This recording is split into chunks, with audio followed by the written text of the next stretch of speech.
Anybody who is trying to view from home or over their phone, all the instructions that you need and the information that you need is on the website. With us tonight are Select Board members Kevin Galligan, Larry Wright, Michael Herman, myself, Meph Runyon. I would expect our fifth member, Mark Matheson, to appear at some point soon. We also have Town Manager Kim Newman, Assistant Town Manager Mark Reel, and Executive Assistants Laura St. John Dupuy and Molly Bates. So we will begin with the preamble. Thank you, Mr. Chair. We acknowledge with respect that we are inhabiting the traditional lands of the Wampanoag peoples who have always existed here. We value their roles as past, present, and future guardians of this land. Thank you. Announcements. I have one.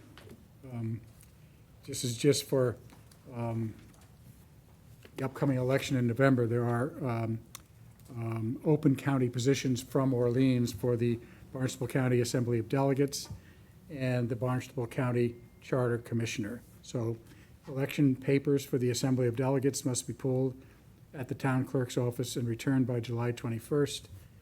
And papers for the Charter Commissioner must be pulled and returned by July 28th.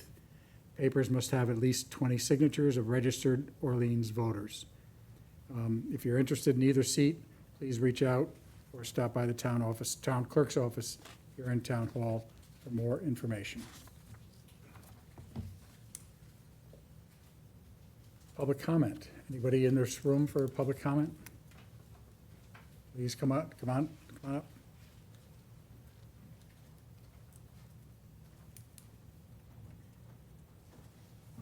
Good afternoon. Afternoon. I know I get, what, 3 minutes?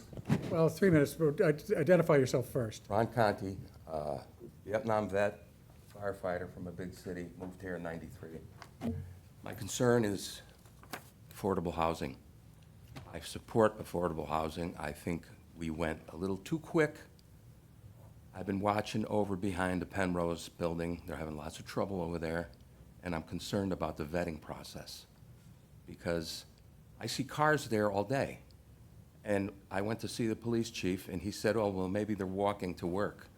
I don't think they're walking to work. I think a lot of those people are not working. I'm concerned about that, okay? Again, another concern that I have is, and I don't know if it's a rumor, about a regional elementary school. 2 years ago, I was booed at town meeting when I said, Orleans, Eastham, and Wellfleet have 8 to 10 kids in class. We need to close the schools and move everybody over to Eddy. Now I hear that we may get a regional school. Is that going to be another $80 million? I'm concerned about that, okay? And yeah, I'm 80 years old and I have a bad memory. Take your time. I should have wrote it all down, but jobs. I talked to Michael Herman, and he said, we need the affordable housing for jobs. We don't have a lot of jobs in Orleans. The town probably hires more people than anybody. And so we have supermarkets, we have landscaping, we have trades. What do we have beyond that? And I feel concerned because the city I came from was a wide open city, and we brought people from all over the East Coast. We were considered in the 60s and 70s a really welfare state, and people came, and we built 3 beautiful facilities, and they were beautiful. After 6, 7 years, most people were living there on the state and the federal. The properties turned into 3 ghettos, and by the time I got off the fire department, we had bullet holes in our apparatus. Now, that doesn't compare to Orleans, but sometimes we move too quickly without thinking, and I'm really concerned about Orleans. I love Orleans. My wife wants to sell the house, so I'm not going. At 80, where am I going? Certainly not going to Florida. I'm staying here. But I made my points. Thank you. Oh, one more thing I wanted to ask. taxes on the properties, do we give them a long freebie on taxes like Penrose? I would like to sort of answer questions, but we really can't do that. Yeah, I'm concerned because if everything where I came from was on the town and state and federal government, and the burden fell on the taxpayers, and within 8 years, our taxes tripled. When I left there, my house, I had a beautiful house right on the city limits. We had robberies and everything, so I got the hell out of there and I moved here. But my taxes on my house there are $15,000 now. And so my taxes here in Orleans are fair now, but I don't want to, I'm living on a pension and small Social Security, and God bless you. Thank you. Anybody else in the room?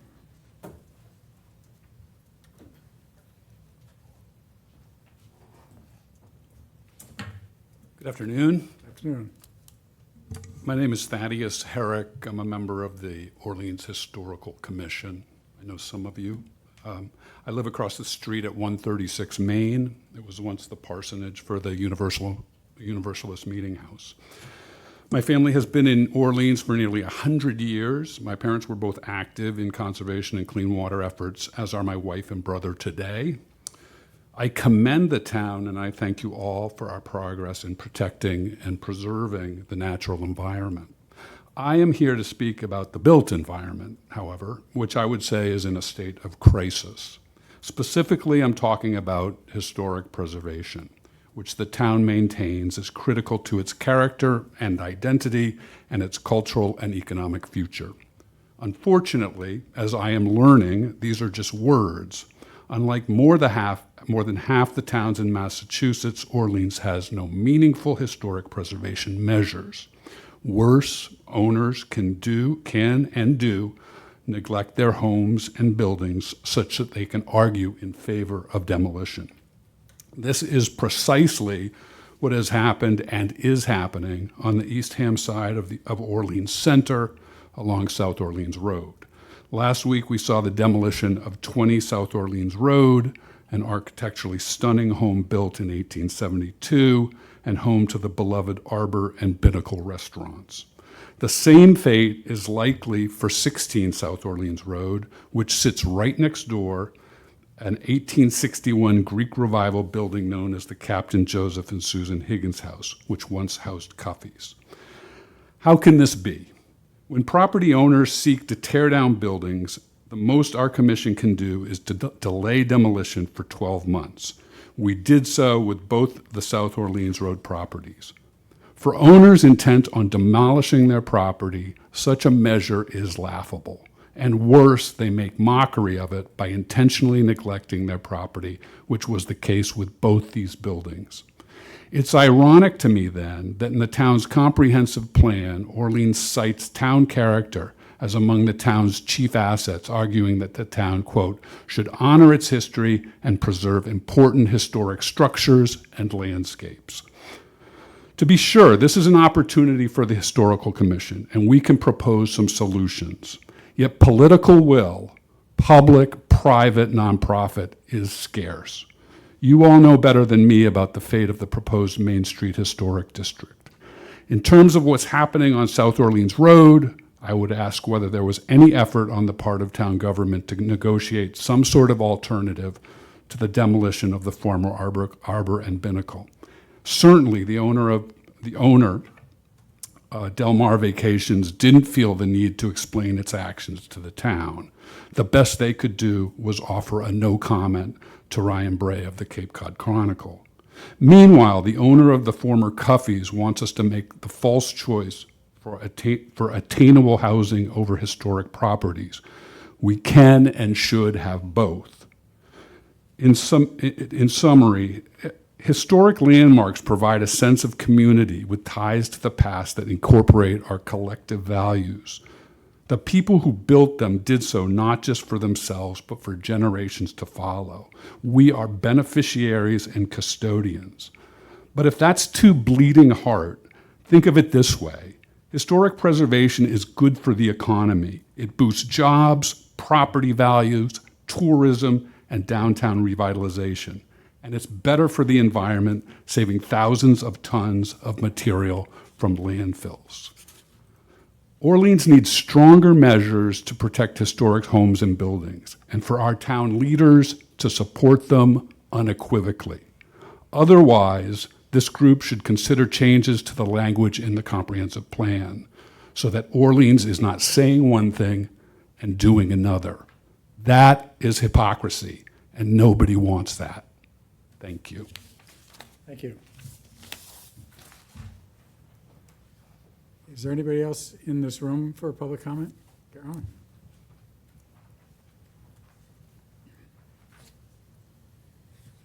Hi, my name's Carolyn Audie, and I am the chair of the Marine and Freshwater Quality Committee. I'm here to speak to you briefly about the recent cyanobacteria advisories in a couple of the town's lakes and ponds.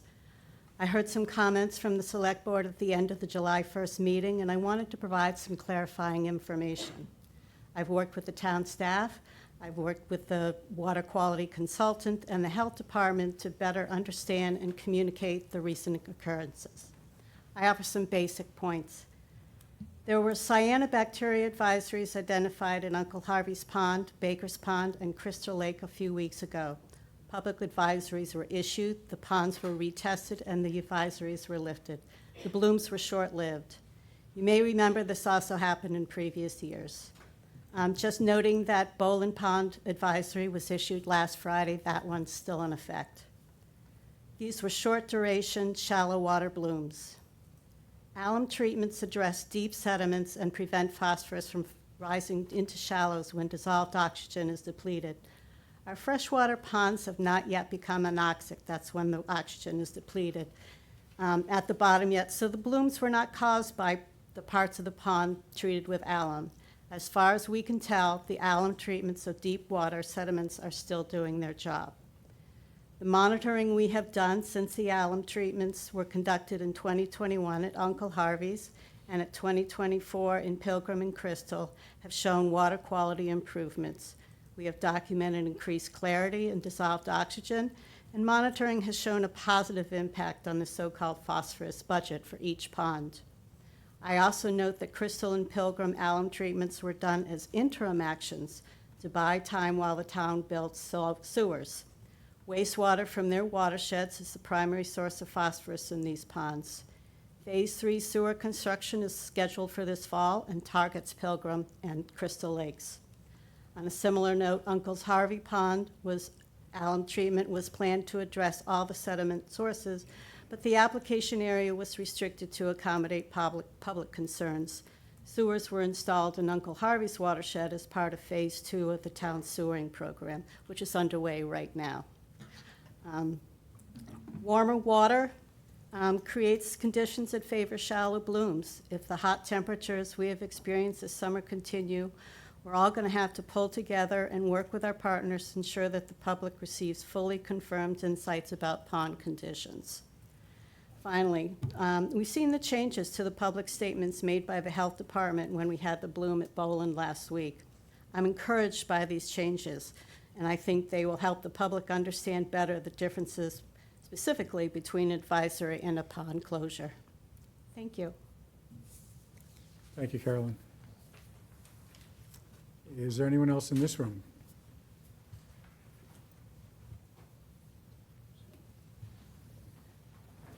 Can I stand up there? You choose.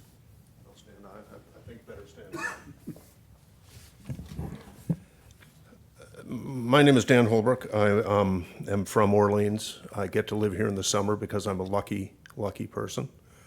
I have comments on any number of things. Anyway, on the history of Orleans, I just gave a talk last week at Snow Library on the history of Orleans. You can see it if you go to Sonic Trout on YouTube. My good friend Chris Blood recorded it, and it's uploaded there. I learned something, so you might too. Briefly, real estate taxes on our house have gone up 43% in the last 7 years. And I know the tax rate remains low, but tax rate is largely meaningless to people who don't view their houses as a financial investment, but rather as something to pass on to their kids.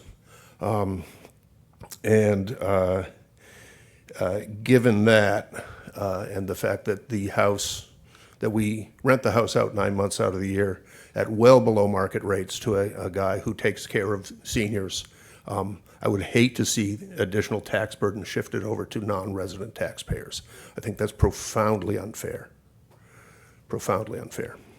On the proposed fire station, I understand we need a fire station. I'm not objecting to the needing a fire station, but recently I came across the ability to comment on the proposal. And if I can say some things here, first of all, limiting the comments to 500 characters. Maybe that wasn't done on purpose, but that's 3 sentences. Really insufficient. The proposed building is supposedly, I'll quote now from the narrative portion of the designer's presentation, reflective of Orleans's unique coastal character. The design balances the functional needs of a modern fire station with architectural elements inspired by the Cape's traditional building form. I think anyone who is even passingly familiar with the Cape's traditional building forms would recognize that almost nothing of the proposed building fits that description. Looks like a barn, but specifically, the gable overhangs look like they're about 4 feet plus. You won't find that anywhere on Cape Cod. None of the large historical buildings in Orleans, this building, Oddfellows Hall, the Old Town Hall, none of them have those massive overhangs. It looks like a Swiss chalet. It's really sort of absurd. Same thing with vertical siding. The only place you'll find vertical siding on traditional Cape Cod architecture is on sheds, and really sheds of the late 20th century. There are sort of discordant blocks of horizontal siding in the middle of the vertical siding, which is not a design feature you would find in traditional Cape Cod architecture. There are 4 different sidings on the building, not a feature you would find on traditional Cape buildings. As the owner of an old wooden house, I admire the optimism inherent in saying that wooden siding will last decades with minimal upkeep. That's, I think, really ludicrous is the idea. The brick part doesn't share much with Cape's traditional building forms, which largely do not include brick. As I pointed out in my talk, really one of the first brick buildings in town was the Bessie Block downtown, which was designed specifically to move downtown Orleans away from looking quaint and towards looking modern. The only other big brick building in town that I'm aware of is the middle school, built in 1938.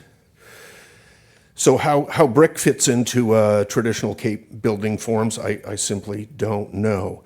Brick in Orleans is used for shopping centers and the school.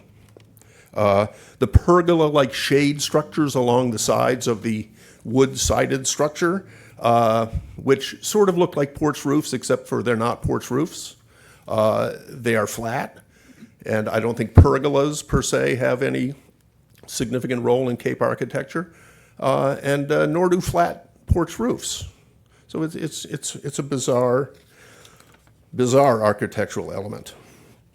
If you need some shade there, why not put a porch roof up? Basically, what the design amounts to is 2 barns next to each other, one wooden-sided and one brick-sided barns. Why not just be honest about it and get a couple of high-quality steel industrial buildings? Put them next to each other, decorate them a little bit, and save some money. That would be honest architecture. Architecture that says there's good and hard work going on in these buildings. If people find that offensive, somehow you can plant some trees to hide it a little bit. That sort of honesty and purpose and economy would more truly, here I'll quote from the narrative again, reflect the character, history, and identity of the Orleans community. That's what the proposal says. Cape Codders traditionally hate spending money, and especially hated spending too much money even on what was needed. Then, changing topics completely, well, not completely, I have here a list. You may or may not know that there's a national organization of firehouse builders. Did you know that? And there's a list here of recently constructed ones with their square footage, town, and finished cost. And if I'm remembering, the proposed one in Orleans is 33,000 square feet at $60-some million. You won't find, there are equivalent-sized ones here in much larger towns at half that cost. Finally, one brief question: why is the Jonathan Young windmill never open? Thank you. Please.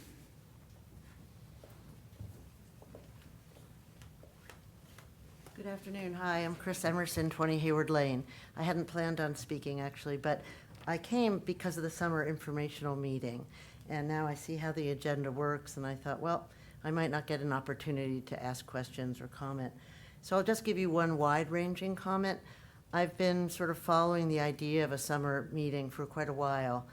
We spend a lot of time here, probably over 6 months, but we may not be considered actually, full-time residents. So I've followed what goes on in other towns because I'm interested in the cohesive nature of any community, and I think it's important that all sorts of people in our town have the opportunity to be informed. And many of the communities out here on the Cape, all but Orleans and Harwich, to my knowledge, have non-resident committees, so that people who are here, during the busy season have an opportunity to learn and to be engaged. Because while they may not be able to speak or vote at town meeting, I think in Orleans, I think 60% of the people who own homes here don't get a chance to speak at town meeting. I was told I couldn't when I tried to because I'm not a full-time resident. So I'm just going to encourage you to maybe give the opportunity for people to get involved more than, I think it was just a little more than a week ago, I got a push notification about this meeting. And I think a little more publicity and just a little more time for people to get the opportunity would be a well-meaning endeavor to, again, make sure that we're trying to pull this community together and make our summer residents or our non-full-time residents, or however you want to couch those who are not speaking at town meeting, to get them more engaged. I think the forum, Mary's involved with the forum, I think the forum will endeavor to do that also, which I think is great. But I think the opportunity to be involved with the select board is particularly important because of decisions that are coming so frequently to you all. And, listen, you guys do a great job and you're busy all the time, but I think it would be good to involve the summer residents as much as you possibly can. Thank you. And just for general information, when we get into the summer information section of the agenda, anybody who wants to ask a question or Okay, participate is terrific. That welcome to wasn't do so. clear from the way this was laid out, so thank you for that. Okay. Mr. Chair, may I make a comment as a public comment? Okay. Just, Yeah, no, to your point of the Orleans Citizens Forum, we are having a meeting on July 30th, where MEF actually will be talking about the select board priorities for the coming year, as well as talking about the water restrictions and the drought policy. So for any of you who are interested in that, it's the Orleans Citizens Forum, July 30th, Lower Cape TV at 5 o'clock. Thank you. thank you, Mary. Are we all set in this room for public comment? And anybody in the waiting room electronically? No hands raised. Okay. So let's move on and get into the annual summer informational session. Who's driving this bus? Slideshow. Okay. I don't know who's in what order. Are you first up, Nate? I believe so. That's good. Michael, can you hit the spots? Turn them off. Yeah, the last one on the Yeah, right. the last one. Last one on the right. Last one on the right. Thank you.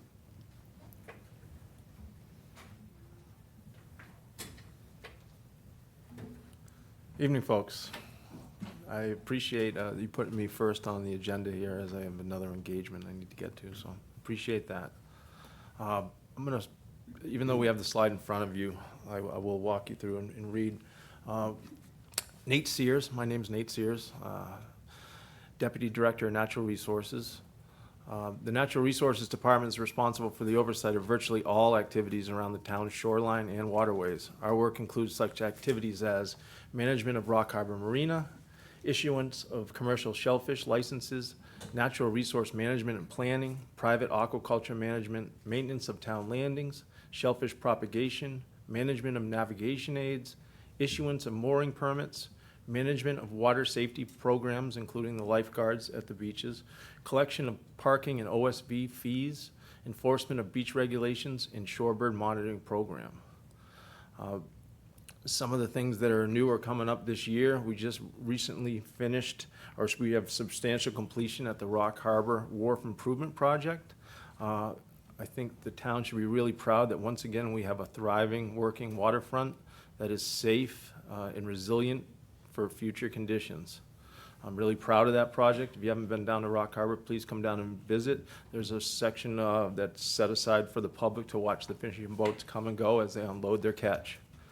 Nauset Beach North, the resident section of the Oversand Vehicle Program, opened up on June 12th. It has about a third of a mile of beach. We can fit approximately 150 vehicles at the moment. There's been a couple days where we needed to stage vehicles off-site as it filled up, but as the shorebirds begin to fledge, we'll be able to increase the length of that beach and hopefully accommodate more vehicles daily. Nauset Estuary reopened to shell fishing on June 12th. It had been closed prior to that for a harmful algal bloom of red tide.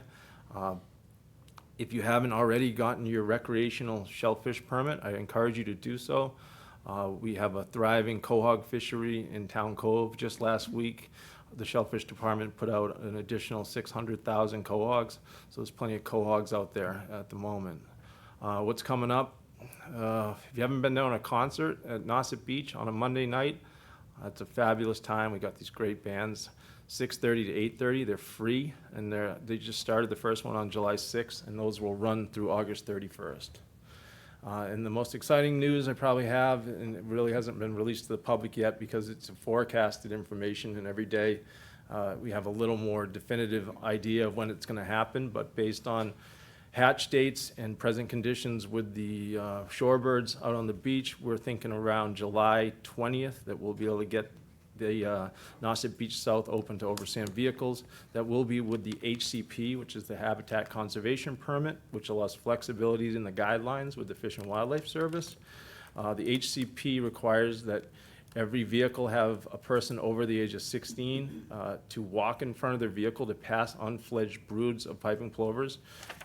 The HCP period will probably last about 10 days, so if you're going to be coming from July 20th to about August 1st, be prepared to have to walk by broods and have certain windows of access and egress to get onto the beach. But we're comfortable with the thought that by first week of August, we should be able to lift the HCP and just have general conditions for access.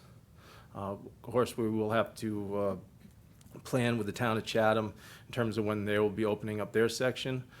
There is limited profile on certain sections of the beach for parking vehicles at the moment. Trail 4 is going to be probably the most convenient location for vehicles to park, and we think we can fit about 150 vehicles right off the bat out there. This time of year, if you're going to be going to town landings, I should also mention that there are a handful of landings that have parking restrictions in place. Those restrictions are in place from June 15th to September 15th.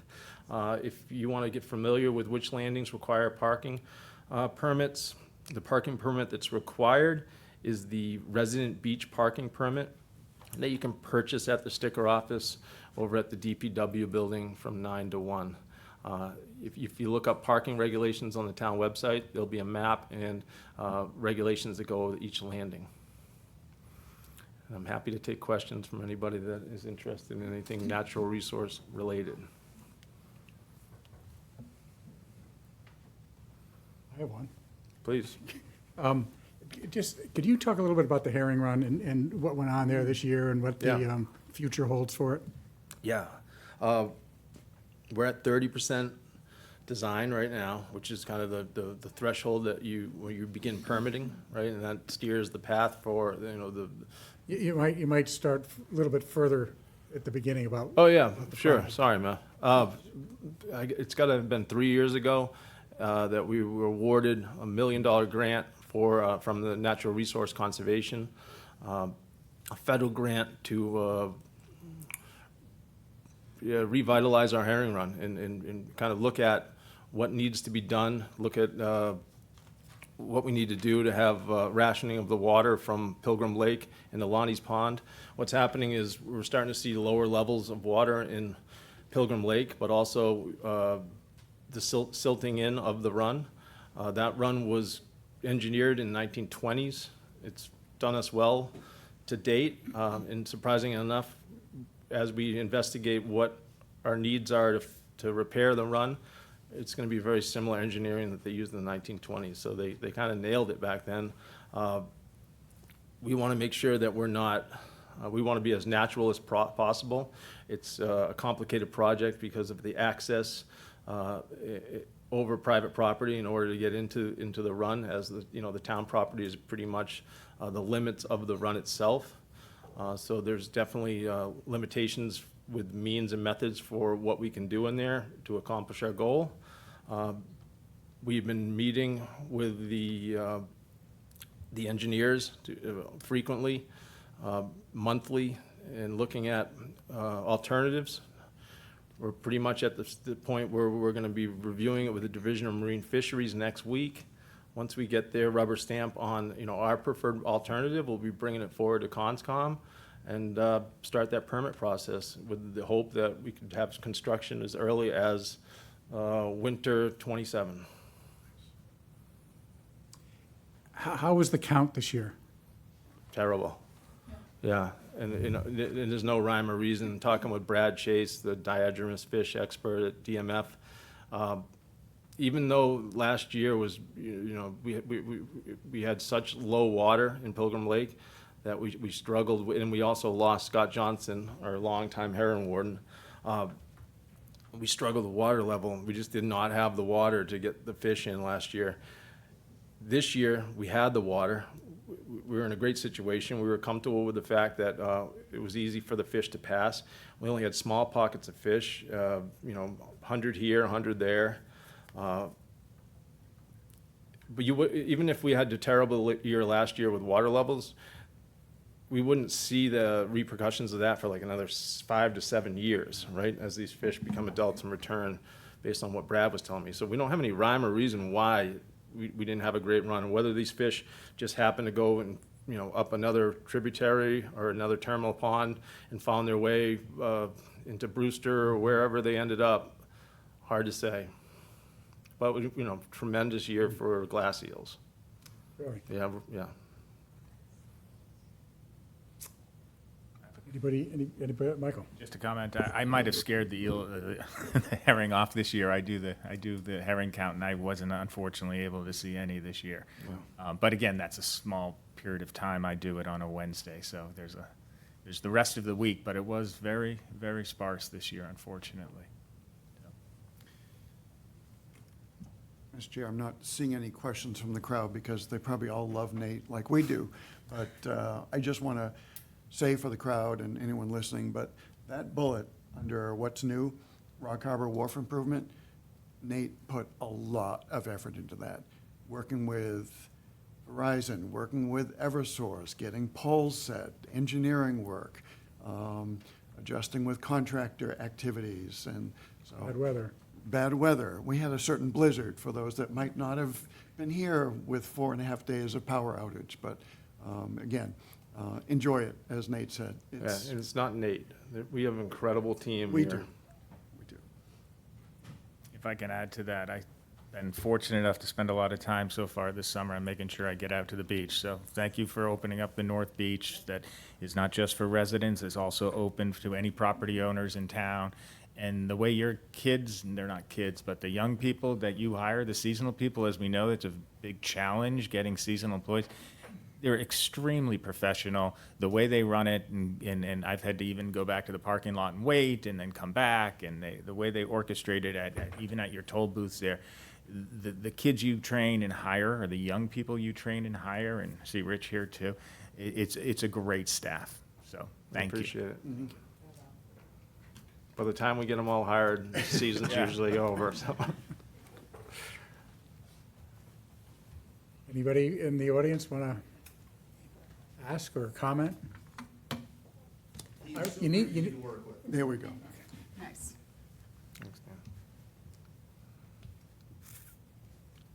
I guess Nate, you're, Off to your Thank you. next assignment. I'm gonna head off to talk about working waterfronts with All some of right. the other harbor masters, so have a good night. thank you.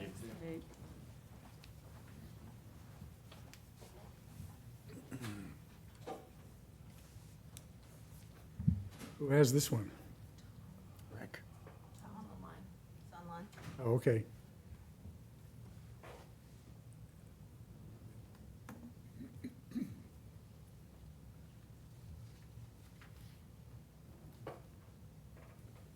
Hi, Can everyone Tom. hear me? Yep.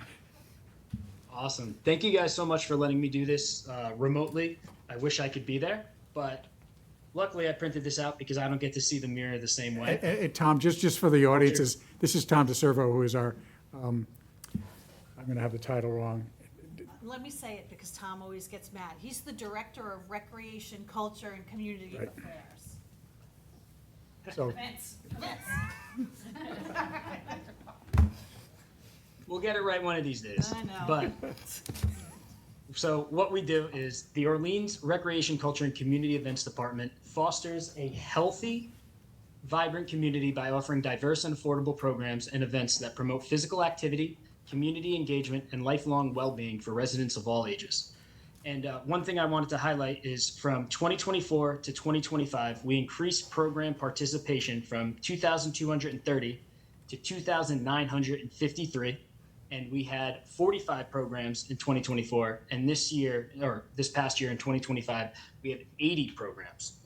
And we're on pace to get roughly 3,500 registrations for 2026 already. And we're hopeful that we'll have somewhere between 90 and 95 programs for all of 2026. And what's new or has changed is we've expanded our involvement in community events by enhancing programming, supporting initiatives led by other departments and organizations, while also advancing the $3.6 million Eldridge Park renovation project that's anticipated to break ground in September. And just to highlight some of the supporting initiatives is we've worked with the Fire Rescue Association on the Pancake Breakfast most recently. We've helped out with the July 4th parade. We've partnered with a local Pilates instructor as well as Mazio Construction to offer Pilates and sauna every Tuesday morning at Nauset Beach. And then we also have our Object Trouvé art show. And new this year, we're working with the health department on a community resource fair, and that should be in September. And then another thing I'd like to highlight is I mentioned the Eldridge Park renovation project. Just this afternoon, thanks to Mike Salitro and Mark Reel for really getting involved the last few weeks to make sure the procurement process has gone smoothly. And just this afternoon, the bids have opened up on the town website, and we are now accepting them. So this is a really exciting time in Orleans.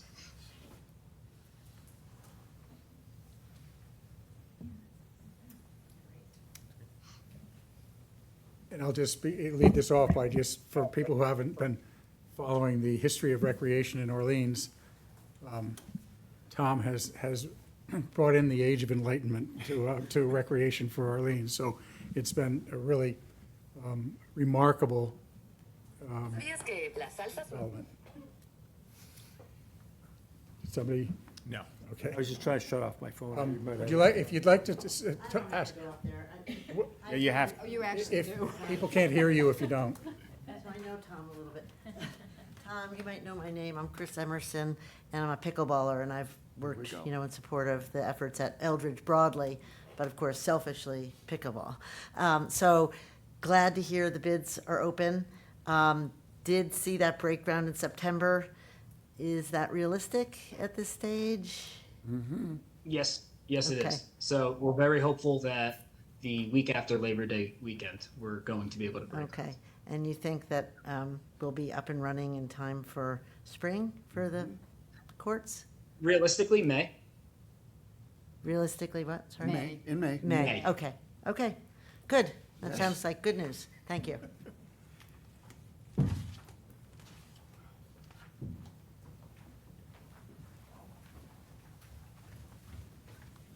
Are you the person who can answer my question about why the Jonathan Young windmill is never open? I am not. I'm sorry. It might be you, no? Okay, we'll find out who can answer that question. Good suggestion. Anybody else for Tom?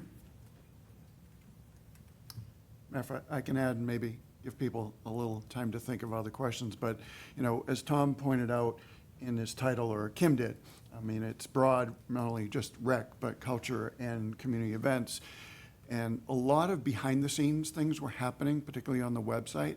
If you go to the website and you look at our calendar now, it merges every type of event possible, not just select board meetings that are very important. However, you know, community events, you know, whether it be, you know, 4th of July parade, or, you know, as Tom mentioned, the events that he's added to. So there's been a lot of effort, and again, Mark Reel, a number of folks, Amanda is in the front of the audience, really did some rewiring, as they call it, in web terminology to pull all these things together. So we're trying to do those front-facing things to get the word out. Yeah, and just, Kevin, you reminded me of something that I wanted to bring up. I have a little bit of a bone to pick with you, because the townwide yard sale, we had over 50 addresses registered for this at the last week of June, and it was a phenomenal event. Everyone really enjoyed it. Mine wasn't. But I remember at the meeting how happy and excited you were, and I did not see your address on the yard sale. So I'm hopeful next year you're going to be involved in it. Well, actually, here's the other thing is, could we do another one in the fall? I do think there's enough interest. I mean, certainly after the summer, I'm seeing a few heads nodding, you know, might be a good We opportunity. can look into it. So, and I will be on that list if it's done in the fall. Anybody else? Go ahead, Michael. I would just chime in on the cultural part.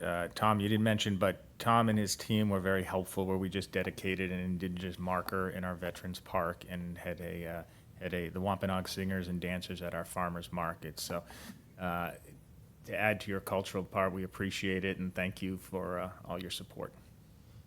Thank you. Anybody else from the select board or the audience? And I should note, just for the record, that our select board, Mark Matheson, did find his way in here, and just for the official record. It's tough when you're a working person and Yes, it you're is. having meetings at 2 PM for the town. You know, that's, can't happen if you're working.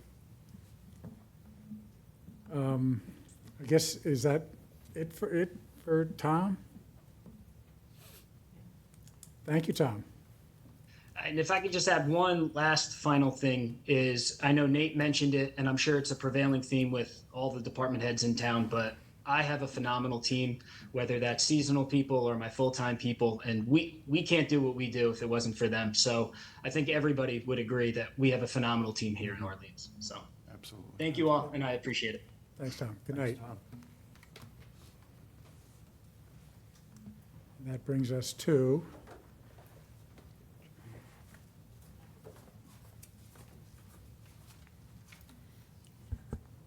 Hi, Judy Wilson, Director of the Orleans Council on Aging and Senior Center. So we provide support, enrichment, and advocacy for older adults in Orleans and their care partners. And the goal is really to help build connection and community and support healthy aging.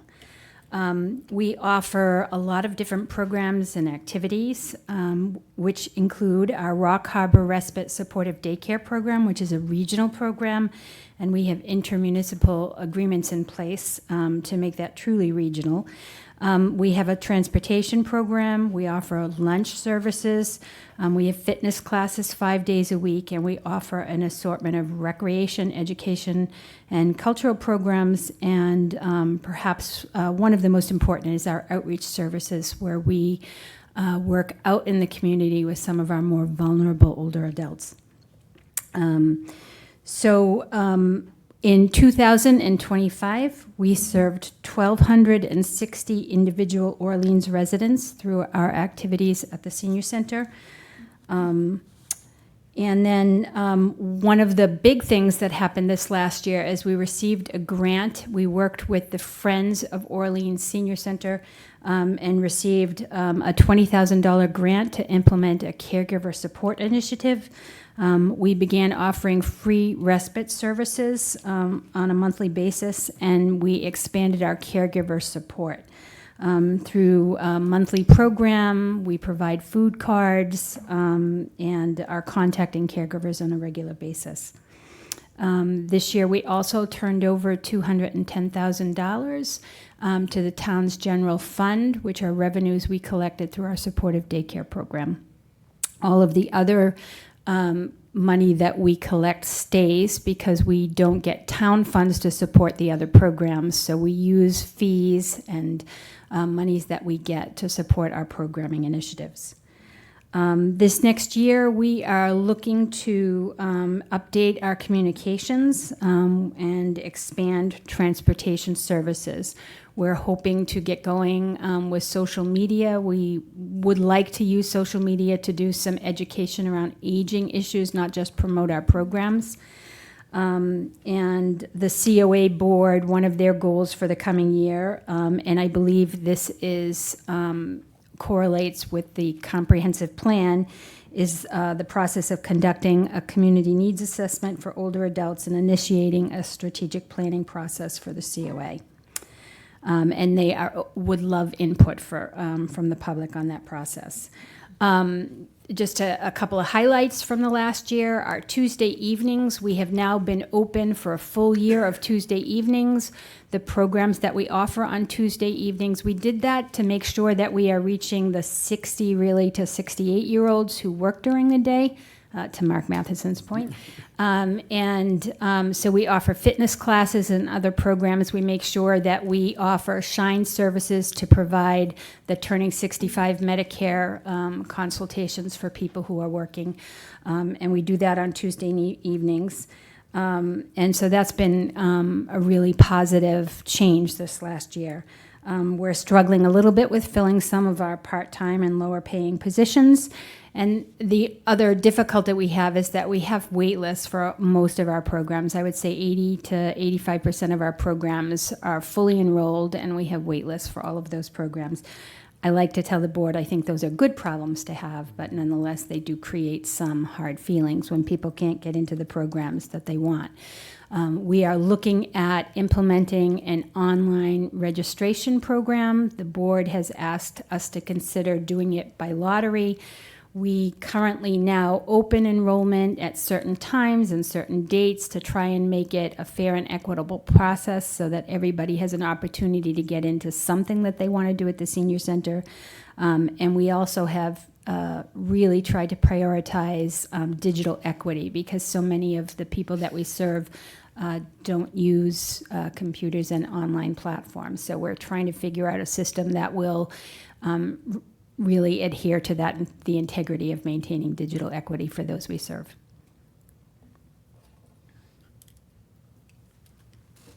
That's it.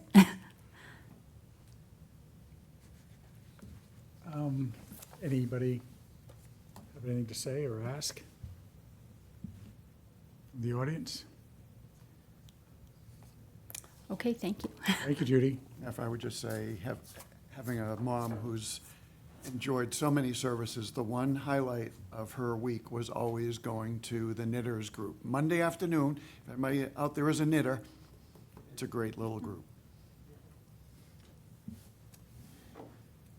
think it's your turn, Tavi.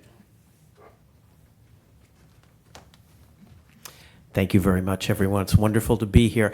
I have a little poster here with a little story behind it. So, for the last few months, the Board of Trustees have wanted different staff members to present to the board what their jobs are.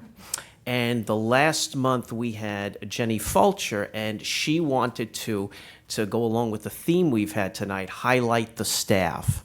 So this is a poster of all of a few of the staff members that you might not see because they're part-time. They're here on Saturdays and on evenings. So, our representative, the liaison to the board, Michael Herman, he said that would be a good idea to bring it here tonight. So I'll just.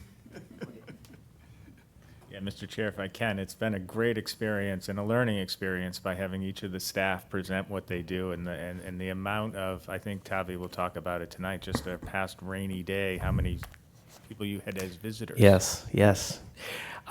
Yes, it actually, I have to admit, in the beginning, when the trustees wanted all the staff to talk about what they did, I says, oh, they're good. They're not going to want to do it. They're so committed to public service, but they don't like all the time to comment on that. They just like to diligently work at it. So it was wonderful because they realized how enjoyable it was, and it was a great opportunity. So what do we do at Snow Library? So it was hard to put on a single slide. So we provide information in various formats I'll go through, educational programs, and entertainment. So some of the resources we have, I mean, print books, newspapers, books on CD, ebooks, DVD, streaming music, streaming video, audiobooks, playaway devices, research databases, a library of things, which I'll talk about in a little bit, that now has up to 33 items in it. And believe it or not, puzzles. Puzzles are very popular, especially on rainy days, and sometimes people just like to come into the library to do puzzles. So who we serve, that's an easy one. We serve everyone who comes in. Anyone who walks in the door, anyone who calls, anyone who emails, through any contact at all. And we have embraced wholeheartedly the motto of the New York Public Library that everyone is welcome. We serve everyone. Libraries are for everyone. So just some statistics. So last year we had a little over 97,000 visitors come to the library annually. And so how many individuals this year from July 1st last year to June 30th of this year? Again, about 97,000. We were hoping we could get up to 100,000, but at least we're consistent. So in the average, in the winter, we have no less than 200 people coming in per day. That's about like 1,500 to 1,700 people a week. And then in the summer, that number goes up. 300 to 400 come in per day, with occasional low 500s. And actually on July the 6th, Monday, July the 6th, probably because it was after the long holiday weekend, we had 5 short of 600 people come in. 595 people came in. And that was only on a day when we were open from 10 to 5. It wasn't even our late night. And a lot of it, of course, depends on what's going on at the library, what the weather is, and so forth. Holdings. So we have total print holdings, 57,000, roughly. Non-print, about 11,000. Total print materials, 104,500. Interlibrary loans, 30,000 we do annually. And the total number of programs we held at the library this year, including Professor Holbrook's program, 602. And the attendance for those programs, 15,000 annually. So what's new or changed this year? Physical materials, we added 32,000 roughly. and for non-print materials, electronic materials, which are shared by the network, we added about 733. This year, we also have a new, it's a new collection, really, you'd call it. It's a seed library. And we partnered with the Orleans Agricultural Council. About 80 people so far have taken advantage of that, each coming in and taking about 2 or 3 different types of seeds. It's all done on the honor system. People also bring in seeds as well. Library of Things, 45 items currently, and we're adding more. I'll mention some of the new ones we're doing. Just a note, so Assistant Director Kaimi Lum was contacted by the New York Times back in May. They were doing an article on libraries of things in public libraries, and they wanted to have a very diverse range of libraries. And in the searches they were doing, specifically the mushroom foraging kit, Snow Library came up, and so it was in a New York Times article, so we're very, very happy about that. Good publicity for that. What are some of the items we have, diverse items in the Library of Things? Again, so many, but just want to highlight some of them. We have baking sheets and baking pans. We have brush lettering kits. We have a Blu-ray player. We have a fly tying kit, a food dehydrator, Frisbees, mixers, a sewing kit, a soil testing meter. We have a therapy lamp, a tool kit. We have all sorts of sewing devices, double-pointed knitting needles, binoculars, bunt pans. Some of the more popular items, an ice cream maker, very popular in the summer, of course. We have probably our most popular item, a metal detector. The only problem is you can hardly ever get it because it's always checked out. It literally goes from one patron to the next. And then finally, surprisingly, a ukulele, very, very popular item.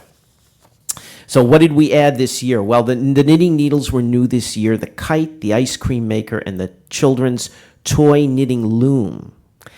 And puzzles, that's another thing that we really started doing this year. And we sort of did it as an experiment to see how that would work. And they've just been going out like you wouldn't believe. Adult programs this year, well, we have so many, just basically lifetime learning run by the Friends of Snow Library is so popular. The diversity of the programs, it's everything, history, science, literature, you name it. We were very pleased this year to host a 6-part creative development series that was a collaboration with the Provincetown Commons and the Community Development Partnership, which was held at Snow Library, and we were very happy to be a venue for that. A great, very popular program called Cut the Cord, which was about converting cable into streaming services. And then finally, I think our winter movie series on Wednesdays, where we showed everything from The Naked Gun to Downton Abbey. And in the spring, we had Friday matinees, classic series like Citizen Kane and Philadelphia Story, all very well attended. And then Device Advice, that was new this year, and that was really magnificent. Very well attended. The Cape Cod Tech students were very enjoyable to interact with. We had many people, many return visitors, very knowledgeable, and really the paragon for customer service. And we'd love to see that continue because we've had. Paragon is a stretch, but I'll take it. Yeah, no, it really, I'll tell you, they were interacting with everybody, and I think sometimes people were coming in just to talk to them. Exactly. It was good for them too, believe me. Yeah, it was a wonderful experience for everybody. And then let's see, youth services. So this year we had a program called Junk Journaling. And what that is basically it's repurposing recycled, repurposed materials like old book pages, grocery receipts, ticket stubs, fabric scraps. And you basically make a diary and you use that as a diary. And then music and movement, where participants sang and danced. It was for toddlers. And so that was the first time really we reached out to that group and with a program like that. So what's coming up? What's new? So the Orleans Community Refrigerator is coming up. That was initiated and it's going to be administrated by the Orleans Health and Human Services Department. We're very happy to host. We think it will be great when it starts. And also an electronic bulletin board that's going to be inside the library's vestibule that will have information for people. So it's just one more way to get the information out there. Let's see, new items we're planning this year for the Library of Things: a button-making machine, a Dremel kit, which is their rotary tools for cutting, grinding, sanding, gluing. They're very popular, and an induction stovetop. And the idea for that came actually from a meeting right here in this room. It was the Climate Action Roadmap staff workshop on June 4th. And so that idea was talked about, and so we've gone ahead and gotten that, and that's going to be added this year. Just quickly, some upcoming programs. On Wednesday, July 22nd, we have the wisdom of the popular hits of the 1960s and 70s. So they're all our favorite songs from that period, that there's hidden themes behind them that people might not be aware of. And then on July 24th, we have our local historian, of course, Ron Peterson, and he will be presenting Tracing Massachusetts' Leading Role in Our Nation's Struggle for Independence. That's one of a few programs that we're having to celebrate the anniversary of the nation this year. And then just one final one coming up on August 19th. Local author Susanna Graham Pye will present a lecture from her new book, For the Unremembered, A Journey of Reflection into Cape Cod's Connection to Slavery.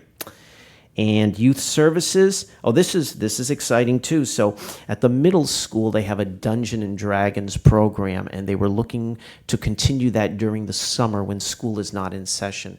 And so we're going to provide them with that space at the library, and it's coming up, within a week or so. And then we're going to have an interesting program called Teaching Life Skills to Children.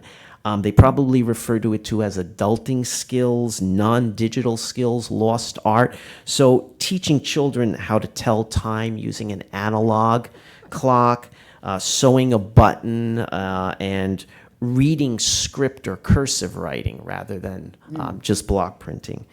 And I think that's about it. I'm happy to answer any questions anyone has. I've got one. Okay. Just curious what the mix is these days between digital book borrowing and old-fashioned book borrowing. So digital increases every year. I buy more every year. Many of our patrons who used to come into the library, they're coming in for other things now, maybe some of the programs and stuff. They still do borrow some books, but we have had some people who just use Overdrive and download ebooks or audiobooks. We still have a robust print collection, and our circulation is very good. Most of the Cape libraries, it's like that as well. We're maintaining the print, but it's very clear that the non-print media is at least keeping pace, if not increasing a little bit. Thank you. Tabby, one quick Yes, one. sure, Ken. How many large print format books do you have? Because I know there's a number of sections with large print format that helps a lot of people with. So we have quite a whole array of them. Most of them downstairs. As far as like a number goes, I probably want to say like a few hundred. And we have a new book section. We feature those. It's one of the few standing orders I have as well. So in addition to purchasing individual titles, I also have it on standing order so that we get. An interesting thing, though, about the large print, they're almost impossible to weed from the collection if you're looking at circulation. They all go out, all high circulation numbers. It's very hard to make room. We've pretty much maxed out all our room in both of the areas. So we basically, we have our large print books until they literally fall apart and we can't have them there anymore, and so we're replacing them. But Anybody else? Michael? Yeah, just curious, what's the number one genre that you're lending out? Well, fiction has always been higher circulation than nonfiction.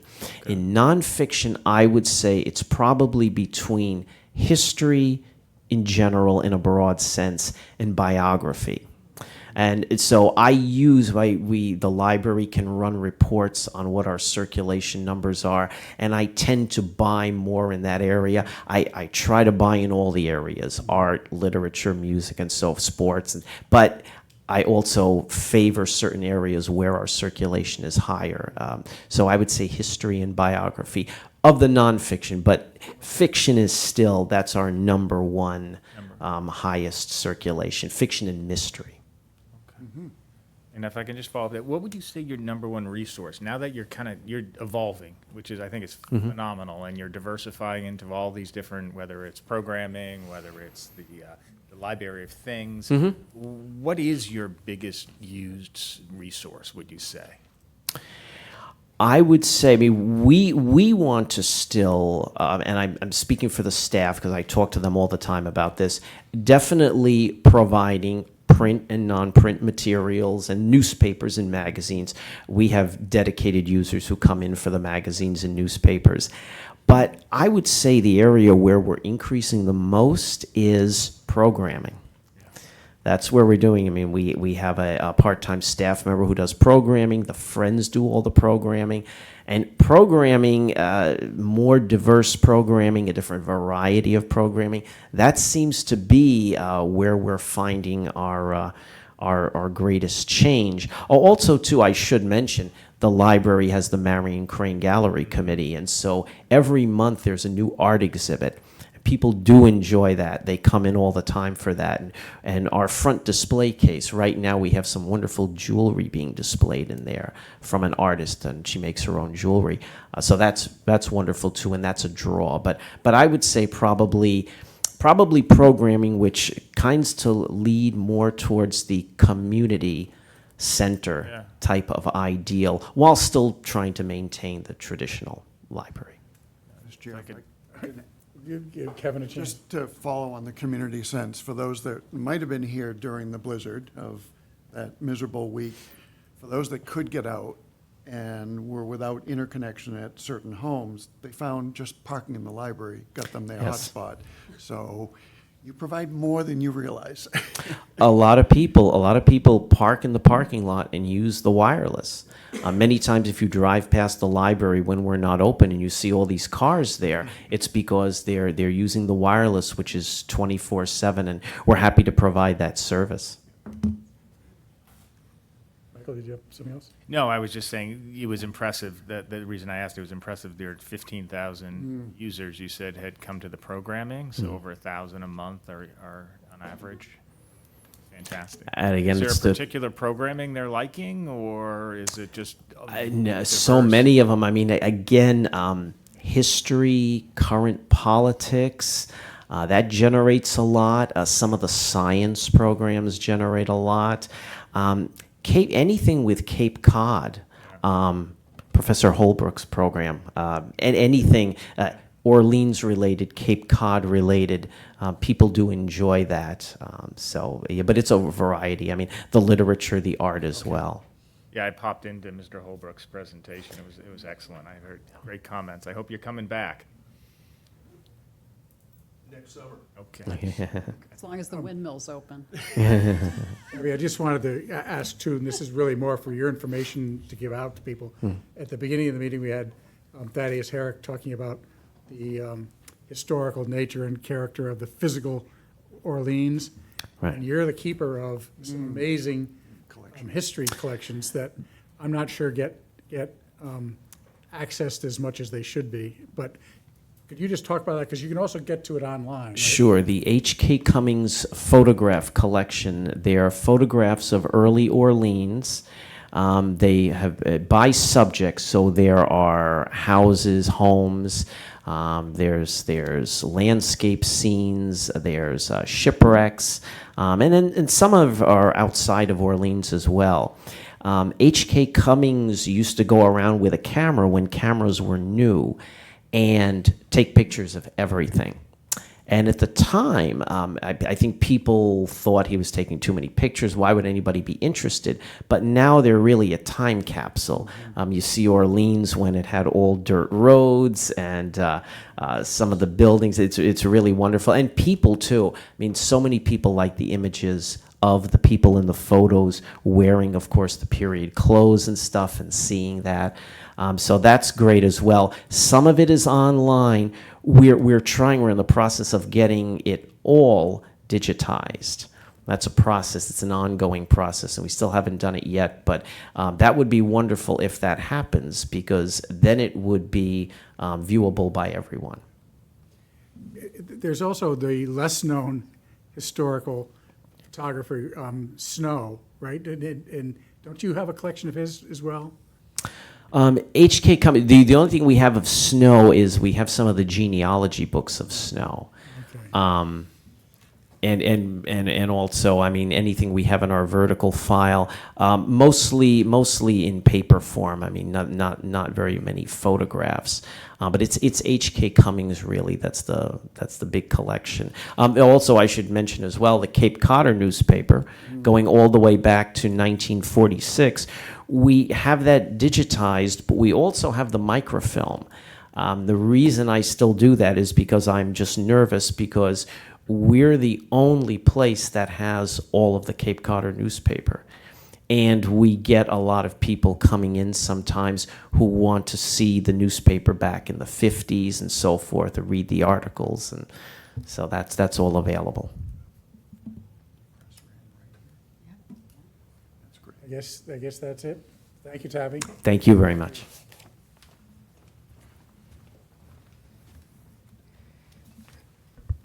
Good evening. Rich Waldo, Director of Public Works, Natural Resource.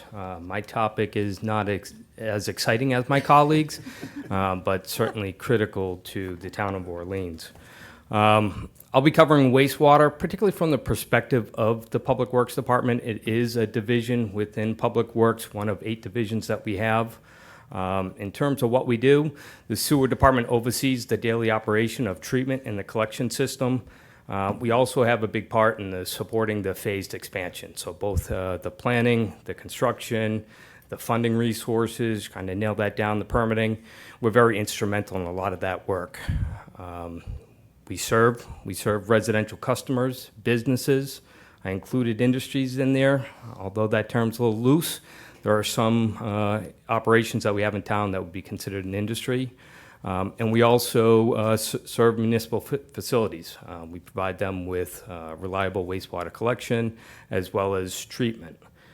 When you look at what is new or changed this year, I will say it's very hard to abbreviate what has been done in the past year, but I will say the critical things is particularly the rollout of Phase 2 service area. So for the last 3 years, we've been in the Phase 2 construction phase, which has to do with the Meeting House Pond area. We've been working through that construction. We are finally able, to bring to a point where we're able to operate a pump station, which will allow us to serve that Meeting House Pond area. So back in March of 2026, we issued a notice to connect. Actually, the Board of Health issued a notice to connect to everyone in the Meeting House Pond area. So we are currently going through that process right now of connecting properties. They're given 1 year to connect. That is the guideline from the Board of Health. And you'll continue to see construction in that area, more so just on the private property end rather than in the public right-of-way, particularly on Main Street. We also moved forward with Phase 3 construction. We went out to bid. We had funding in place, again, secured by SRF financing. Construction bids were received at a very competitive rate. As I said in town meeting, I think when Phase 3 project is done, I feel that we'll be able to give back close to $10 million in borrowing authorization. Not borrowing authorization with funds that we won't need. We'll be able to give that back to the town because of the favorable bids that we have, and basically reworking the previous 2 phases of construction to tighten down our construction cost. That project is slated to be under construction later on in this September. We had our first pre-construction meeting in June. We worked with the contractor, basically itemizing what's important to us, what's not important. Their next steps is to give the town submittals of what they plan on using for piping, for valving, and everything related to the sewer construction, as well as the schedule. The schedule is going to be very important, and that will lead us into what's coming. So first off would be a betterment public meeting for Phase 2. Once we finish up a phase of construction, we get the final tally cost of the construction for that phase, and we determine a sewer betterment unit. That is what we're doing right now. Once we get a betterment unit, we determine what an allocated sewer unit is, and from there, we will be able to issue a betterment to all properties in the Phase 2 area. Very similar process that we did in Phase 1. We're going to do it for Phase 2. That public meeting is going to take place in the fall of 2026. We did an informational meeting with all Phase 2 properties earlier in the project. We let them know what was forthcoming, so that they're expecting this to come forward, and that's going to happen in the fall. Speaking of that informational session, we're going to do just like we did in Phase 2. We're going to have an informational session meeting for all Phase 3 property owners. We're expecting that to take place sometime in September. The point of those information sessions is just to let everyone that's in the Phase 3 area know what to expect. It is open to the public, to all users.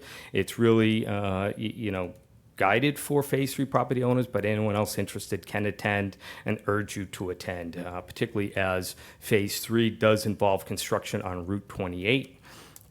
Although Main Street was a big headache for us in the last phase, Route 28 is going to be a big headache for the town and travel for the next at least year or so. So what we do with those informational sessions, we talk about what to expect in construction, what kind of equipment out there. We talk about terminology, what to expect, what's a sewer stub, what's a low-pressure system, what's a gravity system. We just kind of give them a lot of information, and then we give them the resources where to find that information, who to call if you have a question, and basically just open the door for them to have resources to call for any questions that they have. There's going to be a lot of construction right outside their doorstep. We want them to understand what's going on and, also inform them of what to expect for information coming out. As I mentioned, 28, I'm just going to use this as a, public opportunity to let people know that Phase 3 sewer construction pretty much entails work on Route 28 from Thompson Road intersection all the way up to basically the Aries Lane area. We will be working closely not only with the police department, but also with the contractor to make sure that detours are properly laid out, that the road restoration is done properly, people understand what roads will be closed at a particular time. We're going to be working with delivery companies, the schools, pretty much everyone that's going to ride that route, and just get them to understand what's coming. Hopefully we can get off at 28 within 1 year, and then it's all the side streets after that. But I'll know more once I get the schedule of construction from the contractor. And then lastly, at the annual town meeting in May, the town voters did approve the preliminary design for Phase 4. Phase 4 encompasses even further in South Orleans. This is really just a notice to the public. If you see people out there doing data collection, survey work, we will be doing some drone work as well. That is what that work is taking place. So basically, they're just doing pre-field construction work, or I should say pre-design work, collecting data for Phase 4. So that is pretty much in a nutshell.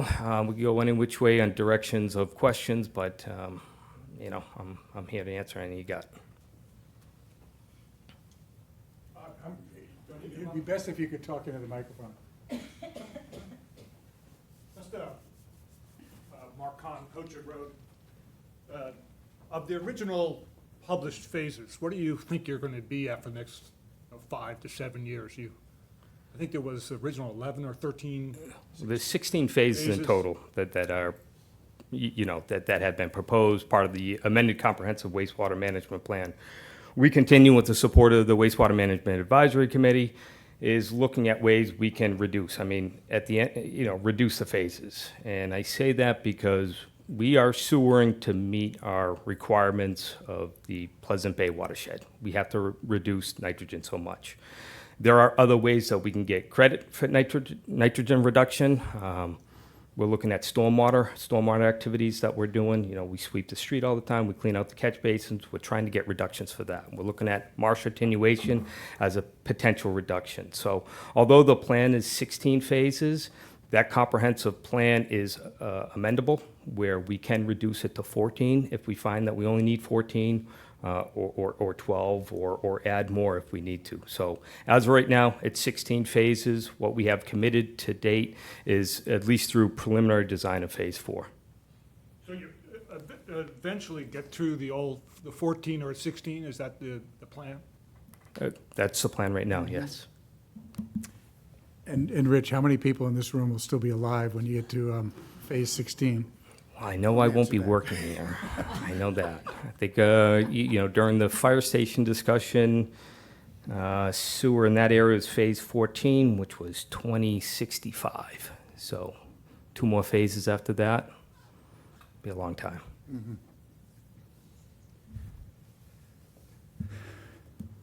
Anybody else?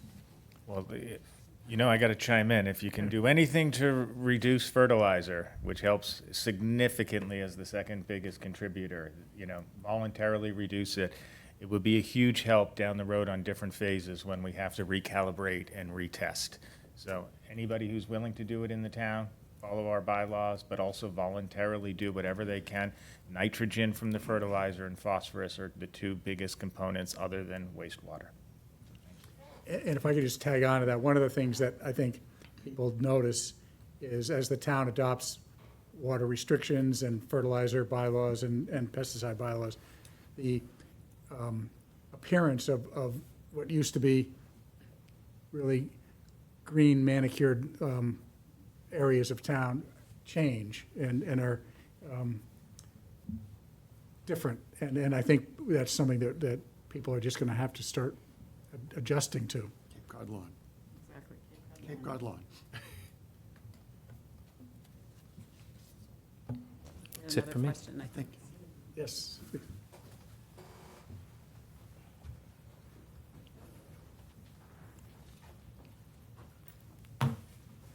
I just can't help myself.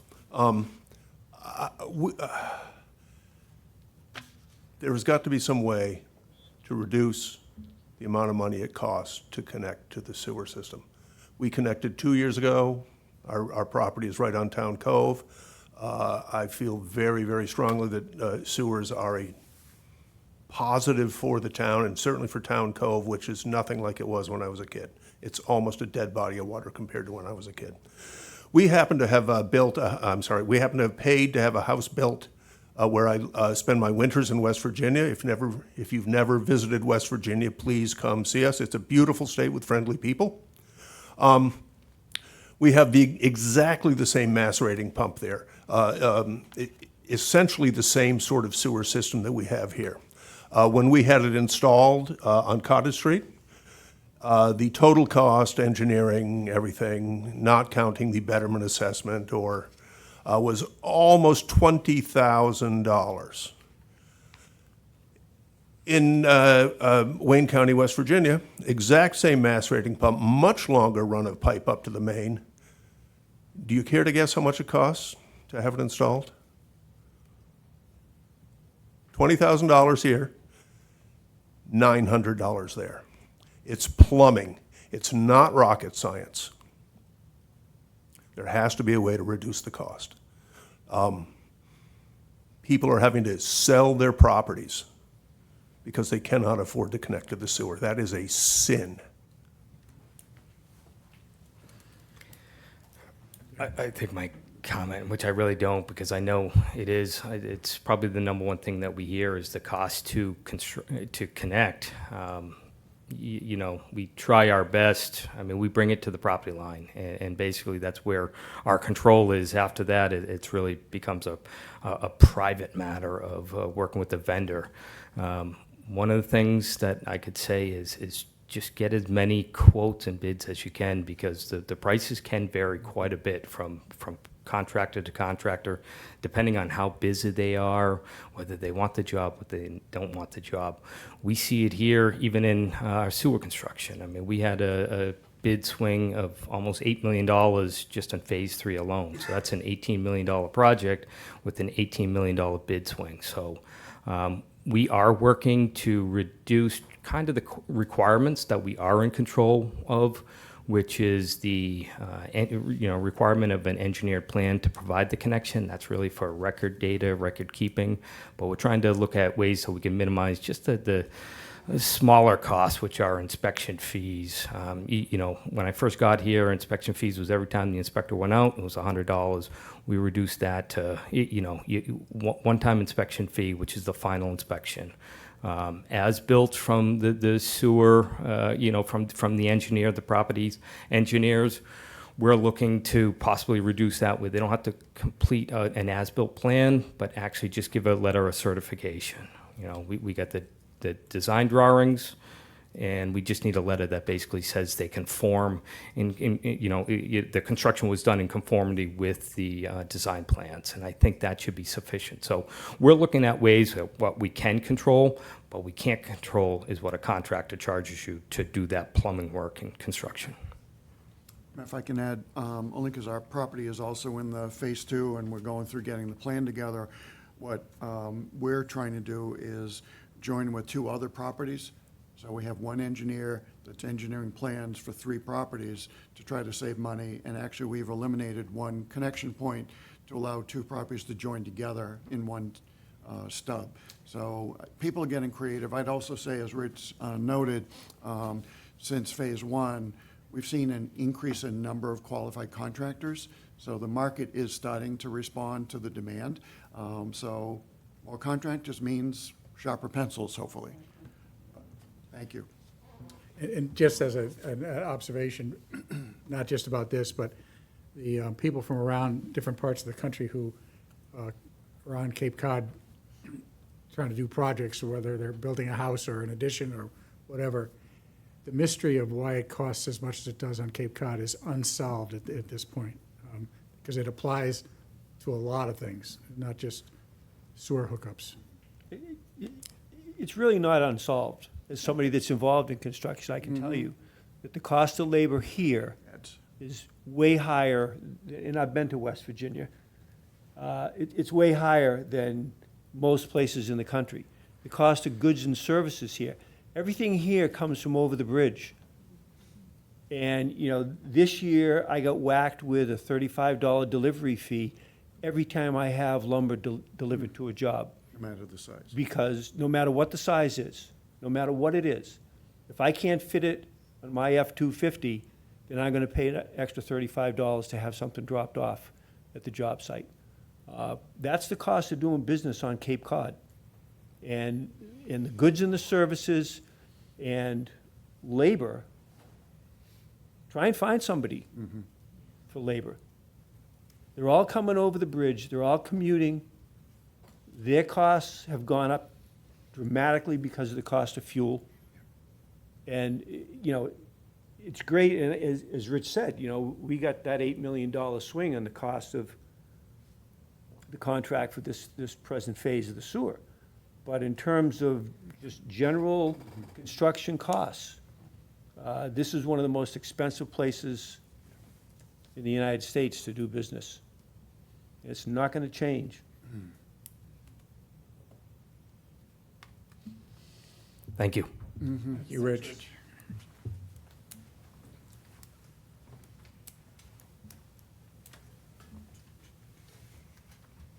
Afternoon, Cal. Good afternoon. How are you guys? Transfer station. Oh, transfer station. I'm Calvin Sutton, Deputy Director of Public Works and Utilities, here to talk about the transfer station. What we do is the transfer station promotes responsible waste disposal, recycling, and reuse to reduce the community's environmental footprint while supporting sustainable practice. This is through programs such as composting and collection of hard-to-recycle materials. It also serves as a central resource for the safe management of electronics, batteries, tires, yard waste, and household hazardous waste, ensuring these materials are recycled or disposed of in compliance with state and federal regulations. We serve anyone in the town of Orleans with a transfer station sticker These are open to residents and seasonal renters. What's new or changed this year? This year, one of the more exciting things that we added was food waste composting. The service diverts food scraps and certified compostable materials out of the solid waste stream to promote a more sustainable Orleans. A grant from DEP was recently used to work towards expanding this program. We got a shed that we're hoping to provide liners and compost bins, which we're hoping to do set up soon. We also just got a third bin because the program is expanding. So, people are using it, and we have had a lot of successful pickups. A lot of towns are dealing with contamination, which the Orleans residents seem to be doing a really good job of keeping their compost clean. So, we appreciate that. We've also brought the hauling of glass, recyclables, and brush in-house, really to promote fiscal responsibility and streamline operations. Vendors are getting harder and harder to rely on and find and more expensive. And we have a great staff who's willing to take it back in-house, and it allows us to shop rates and be more self-sufficient. What's coming? We continue to pursue grant opportunities and refine operations to enhance service while ensuring compliance with local, state, and federal laws. We are committed to making fiscally responsible decisions and looking at other ways to innovate and improve operations. If anyone has any questions, I'm certainly willing to answer them. I have one, Mr. Chair. Go ahead, Kevin. Calvin, thanks so much. You know, the composting was so requested for many years, and you've got it done, and it's expanding. As folks know, in lieu of composting, people just threw everything in the garbage, and that adds weight. That weight turns into tipping fees that is just going through the roof. Any idea how much weight we might be putting into? So our last pickup was around 400 pounds. So right now we're starting to kind of see our fees for composting kind of level out with what your unit price for municipal solid waste would be. So as people, when these containers are full, the rates are about even. So participation is welcomed and encouraged. Go ahead, Mike. Yeah, just to add to that, thank you, Kevin, for mentioning that's what I was going to add. But it's anywhere, right, if I'm not, 30 to 40% of the weight of our garbage is compostable. If we were working, completely composting. I don't have a number on that, but DEP is looking at that because they're looking at future, this being another added to the future waste ban. So getting ahead of it right now is going to be important. Hopefully we're ahead of the curve when or if compostable materials are eventually eliminated. So it is a big part of our municipal solid waste, and diverting it and responsibly handling it is definitely a priority. Yeah, I just wanted to call out, it's not just the environment. If we could lower our costs and our tipping fees by 35% for the transfer station, we may be able to make up a significant difference in the subsidy. So it's something that people can look at both from an economic benefit to the community as well as an environmental one. So if you're willing to take the extra time to do it, it's appreciated by the community. Thank you. Mr. Chair. Go ahead, Mary. I just want to thank DPW for all the work we've done on the gift house and really, streamlining that section and changing the parking and doing all that stuff. I think it's been, the appreciation people have for the gift house. So thank you for all the work to make that possible. It's been great. Certainly a popular offering we have, and our volunteers are, very passionate, and they do a great job of handling all the work down there. So, And I would also add, thank you for the piles of wood chips and topsoil that are available for anybody to come and take home. We're still at my house not using the topsoil where we care about weeds, but maybe we just need to believe but more than we do, but Yeah. also, in my house, we compost at home. So I'm not really, and I think probably a fair amount, number of people do. How are people bringing their compost to the transfer station? A lot of people have it separated in the compostable bags. We did also, when the program started, hand out, I think around 100 compostable like buckets that people can put on their, countertop and bring it in that way. We're looking at, providing some more of those to other people, but mostly it's in the compostable bags. Sorry. Quick question. Is there the possibility of residents getting compost back, so I can also compost at home? And,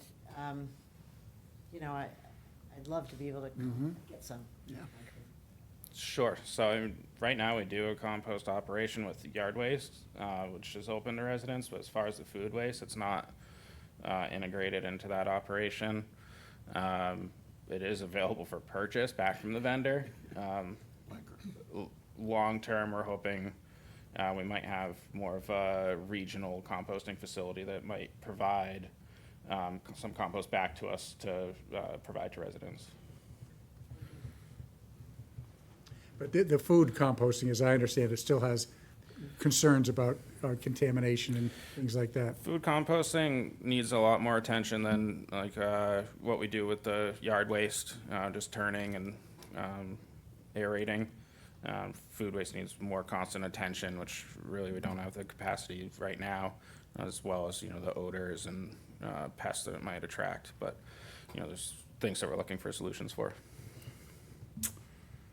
Yeah, if I can add, Matt, to the point, Chris, you mentioned in terms of getting some of this back, and Calvin mentioned the work that Barnstable County, because we're all actually supported, regionally through regional government that doesn't exist in other parts of the state. But they actually are working on a pilot project with multiple Upper Cape towns that would use a portion of the base to actually invest significant dollars into an operation that would then be able to replicate and take our waste as this thing grows. So it could all come back to us.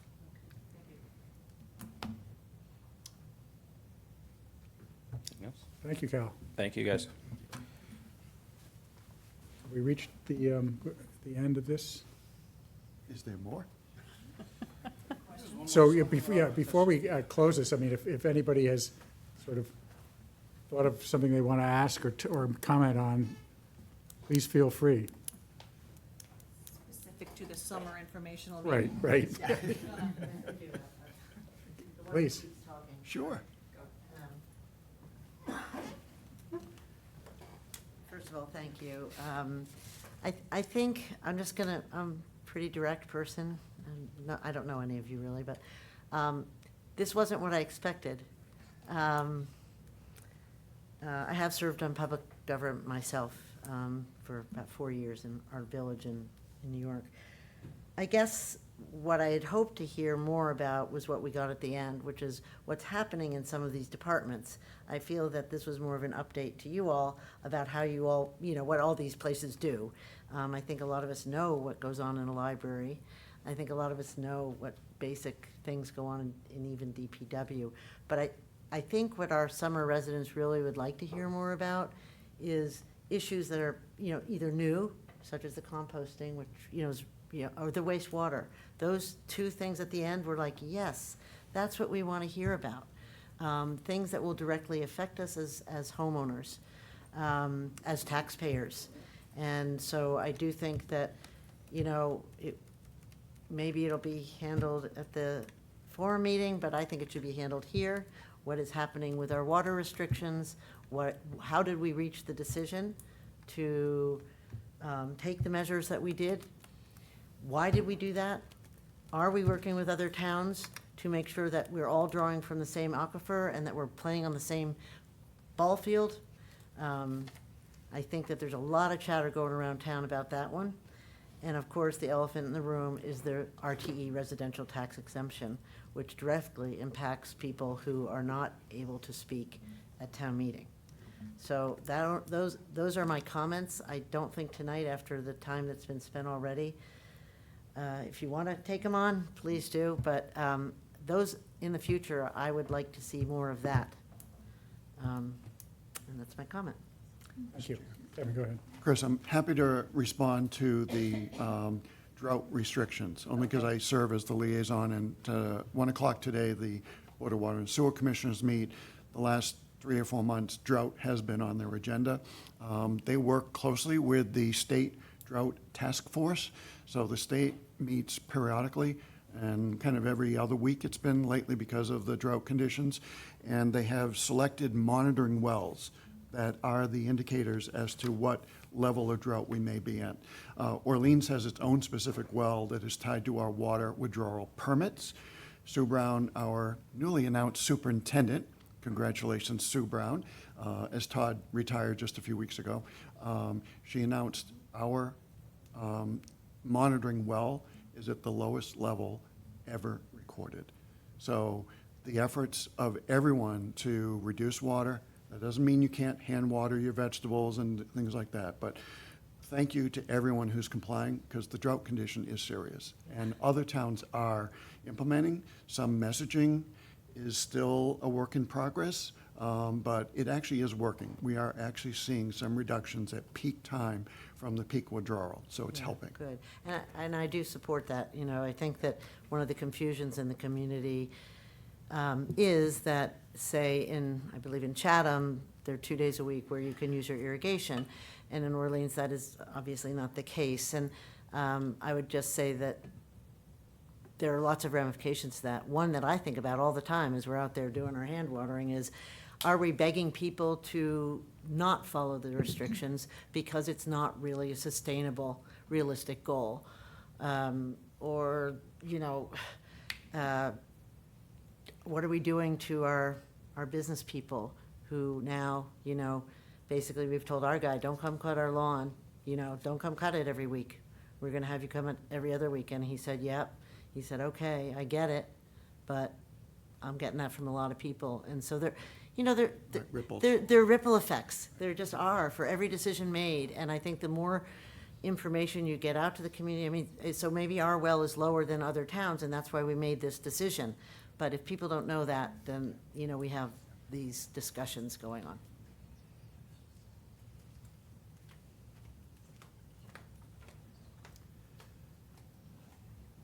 Anybody have anything they want to say? To close this off, I just want to sort of express my appreciation for the people that we have working in this town. It's just the jobs that they do for us are incredible, and we're very lucky to have you all, and thank you so much. Agreed. And you can thank them by letting them go now. That's right. Head home. And everybody else is free to stay to the bitter end. Exactly. But the,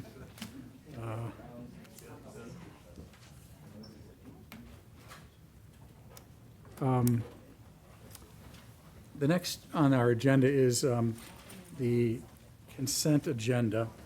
And Judy is here, and she's got something to say about one of the items on the consent agenda. So I'm going to suggest that we pull 6G out of the consent agenda so that she can do that. Is that all right with everybody? Yep. And maybe since you're here, Judy, why don't we just go right to 6G? Thank you very much. I appreciate that. I come every year and we talk about this, and I think this is what I say every year, but the participation in the program just isn't robust. And last year, we did put information in one of the water bills. The COA paid for that, just to try and see if it was a messaging thing. I've had people apply, go through it, withdraw. I've had a lot of people who don't meet the income requirements. And then we only had 2 participants last year. And the feedback from both of those participants is, was that at the end of it, they got hit with a 1099 because the tax benefit exceeded $599. And so because of the 1099, they received a self-employment tax, federal. The state, it's exempt, but federally, they were taxed at a higher percent because it was considered a private contractor thing. And so both of those people said that they weren't really interested in it.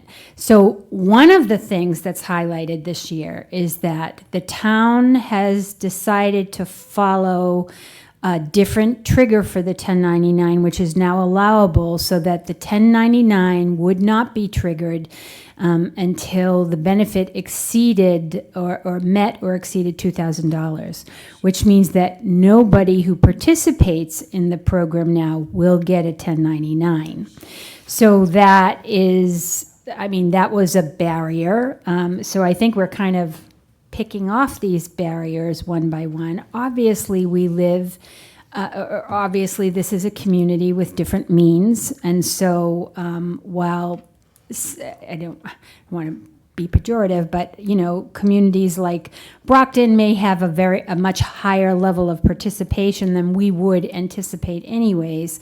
But working on these barriers, I think, is important to try and offer relief to some of the house-rich, cash-poor older adults that exist. We implemented last year the angel provision. We haven't had anyone take advantage of that, and we did have people who were willing to volunteer for that. But this honestly is like the last thing I can think of, and then I would intend to work with Amanda on messaging and see if we can't get the message out, more broadly using electronic media and the town's newsletter, provided that this moves forward.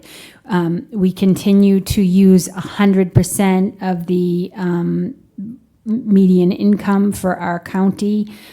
So that's the other text that's highlighted on the draft that you were given. So really just those 2 changes. I think the income is, I can remember to that town meeting that we had when we were at the middle school, I think it was, under a tent. And I think there was fear that there would be too much participation, but that clearly hasn't happened. And so I think the income guidelines are liberal, and I think removing the trigger of the 1099 at $600 is kind of the last remaining barrier to try and see if we can wash out greater participation in the program. Anybody have any questions? Oh, I just have one, Judy. Is the choice of things that people might do under this program pretty wide open?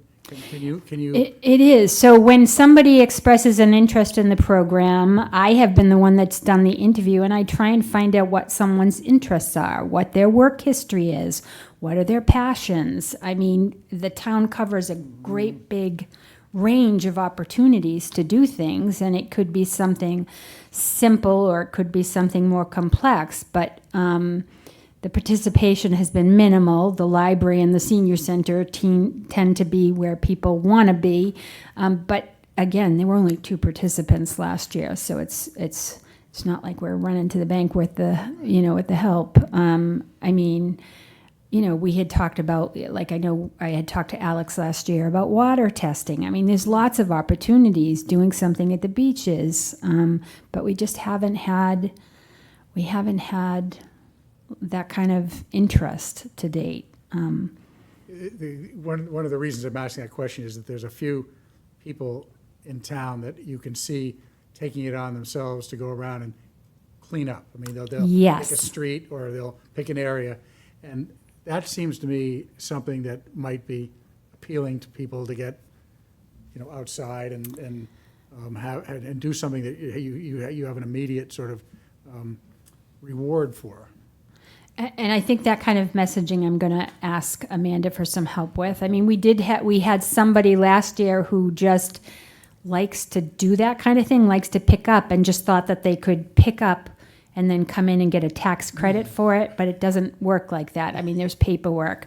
You have to be eligible, we have to track hours, somebody has to sign off on the hours, and those things are required.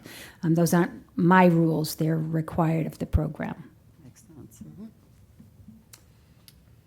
So, in terms of this 6G, should we be, just as long as we're here now, voting it independently, and then we'll get into the consent? Yes. Okay. Then I would be looking for a motion about, Mr. Chair, I'd move to approve the items of the consent agenda as presented by also taking out 6G as a separate agenda item. okay. Is there anybody seconding that? Second? So we have a motion with a second to approve the consent agenda excluding 6G. Everybody clear? All in favor, say aye. Aye. Aye. And then now I would need a motion for 6G. Mr. Chair, I vote to approve the item 6G, to accept the amendments as presented in the Select Board package to the 2026 Senior Tax Work-Off Program Guidelines. Second? Motion's made and seconded. All in favor, say aye. Aye. Aye. Okay. Thank you, Judy. Item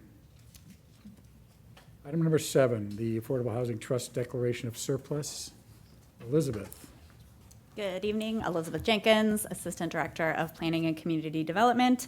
As you're aware, the Orleans Affordable Housing Trust acquired a property at 22 Old Tote Road for the purpose of providing affordable and attainable housing in our village center, and we have awarded transfer of that property to Housing Assistance Corporation. As part of that process, when this was reviewed by our legal team at Murphy Hesse, they advised that we, in order to be in compliance with the Uniform Procurement Act, we needed a vote of the trust and then an affirmative vote of the select board to declare this property surplus and to post it in the central register. So we have a draft of the central register posting available in your packet. And again, seeking that the select board affirm the Affordable Housing Trust vote for declaration of surplus. Thank you. Questions? Anybody? Oh, good. Mr. Chair, I'd make a motion to move to approve the Affordable Housing Trust Fund Board's declaration that the property at 22 Old Tote Road is available for disposition in accordance with the language provided and authorize staff to submit to the Central Register for publication. Second. Motion's made and seconded. Any further discussion? One quick one, Mr. Chair. Sure, go. Just curiosity on timing. How are things looking schedule-wise? We are, I think, in an excellent position. We are waiting from a purchase and sale agreement from our attorney, but they're anxious, HAC is anxious. We've done a walkthrough of the property to get tenants in there. We have all the deed restrictions, regulatory agreements set, which was a little bit of a challenge, one of the first 120% deed restrictions to be done. So we're breaking some ground there, which is exciting. But again, standing by. So, motion's been made and seconded. All in favor, say aye. Aye. I'm not voting, Meth, on that. So 401.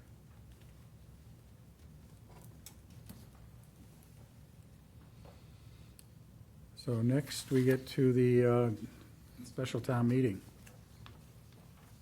Mr. Chair, I would move to call a special town meeting for Monday, November 16th, 2026. Second? Motion's made and seconded. Any questions or discussion? All in favor, say aye. Aye. Aye. Passes unanimously. And we'll go on to, Mr. Chair, I would move to open the special town meeting warrant on Monday, August 3rd, 2026, and close the special town meeting warrant on Wednesday, August 3rd, 2026 at 4:30 PM. I think you might have misspoke on a couple of, Oh, I think I wrote it wrong. oh, so you're reading? Okay, my agenda and this are different, I guess. Motion I wrote incorrectly, sorry. before we keep going, Mark has just brought to my attention that the date for One Cape this year is November 16th. Yes, it is. But is that just one day, or is it two? Is That's that the 2 days? first day or the second? Only one day. It just says one day. So maybe we want to look in that week quickly. I don't need to miss it. Well, it's got to be a Monday, right? No, Have to. It's at 6 I p.m. think the charter, not on a special, no, that's right. The charter doesn't have a, Notice so if One Cape is on, we can do the meeting like Wednesday, the 18th. I mean, we can just, we've had it on Tuesday before. I mean, It's Thanksgiving. Thanksgiving is The next week. following. As long as it's the next week, we're it's the okay. following Thursday. So you're suggesting Wednesday, the 18th? Yeah, I mean, I get that it's a nighttime meeting, but if you want any of us to attend One Cape, typically. No, I think yeah. most of us will be There. wanting to Right, attend and too, so, the only thing in my mind is, when was the last time we did any town meeting that wasn't on a Monday? we did it Tuesday, just, Did a Saturday too. yeah. that didn't go over well. That was Saturday. I'm not suggesting, but Well, I don't think you want to do it the week of Thanksgiving, though Yeah. we No. have done it before. You could do it the 23rd, no. and I don't think we want to move it up a whole week to the 9th. That's pretty quick, because Veterans Day is also in that week. So, Tuesday's fine with me. I think she's talking about Wednesday, though. Wednesday? Sure, we Wednesday, the we 18th. don't have to have a select board meeting. Here we go. All right. yeah, any of those days is fine. Win-win. So, Mr. Chair, I will retract, Michael, I think you did the second, or who did the I did second the on second, the I 16th? believe. So I'll retract the motion I think on, Michael made the motion. No. I made the motion for the, The next Opening one. Oh, okay. The warrant. yeah, so I'll I made the retract second. the special town meeting motion and now move that we call a special town meeting for Wednesday, November 18th, 2026. And I will second that. I agree to withdraw my second and raise you one. Okay, motion's made and seconded back on item 8 for the town meeting, special town meeting date. Any further discussion? Hearing none, all in favor say aye. Aye. Now, and then Molly, what did I read wrong on this? I put August 3rd for the opening and closing, Quick. which What would do you be need?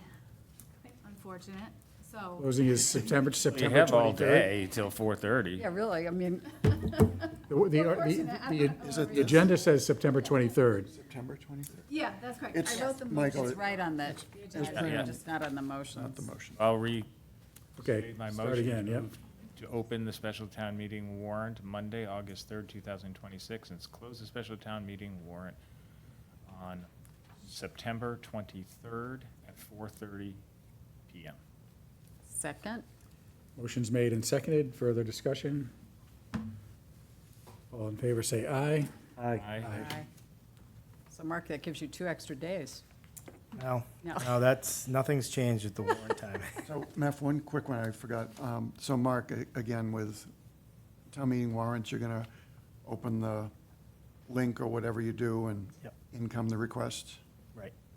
And we want to keep them under like 7 or less? I'm just kidding. I think it's possible. Under 10, under 10. 500 characters. Exactly. 500 characters. Those You are have to less. put it out there. Okay, moving on. The agenda is asking for us to accept the changes made to Select Board policies, sections C through K.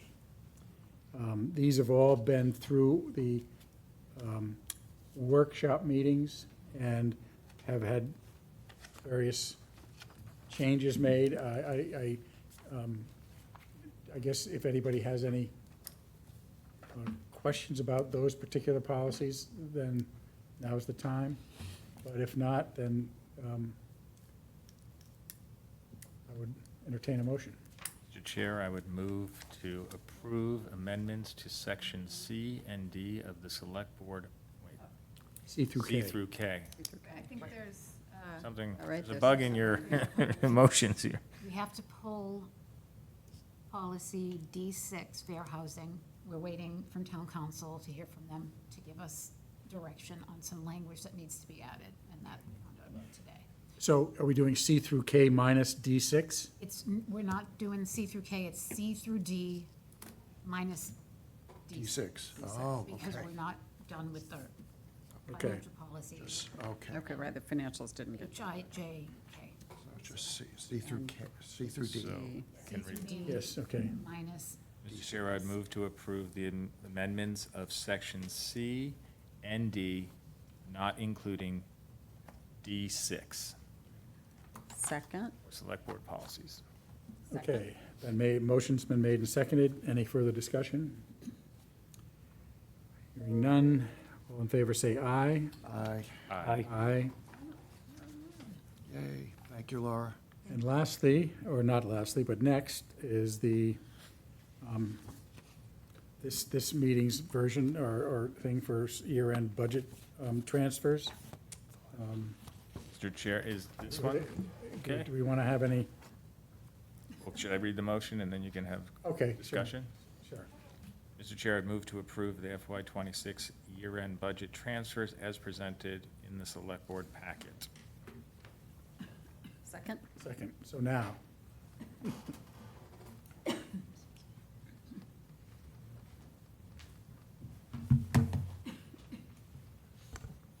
Good evening, everyone. good evening. Evening. I'm just scrolling to get to it in this packet.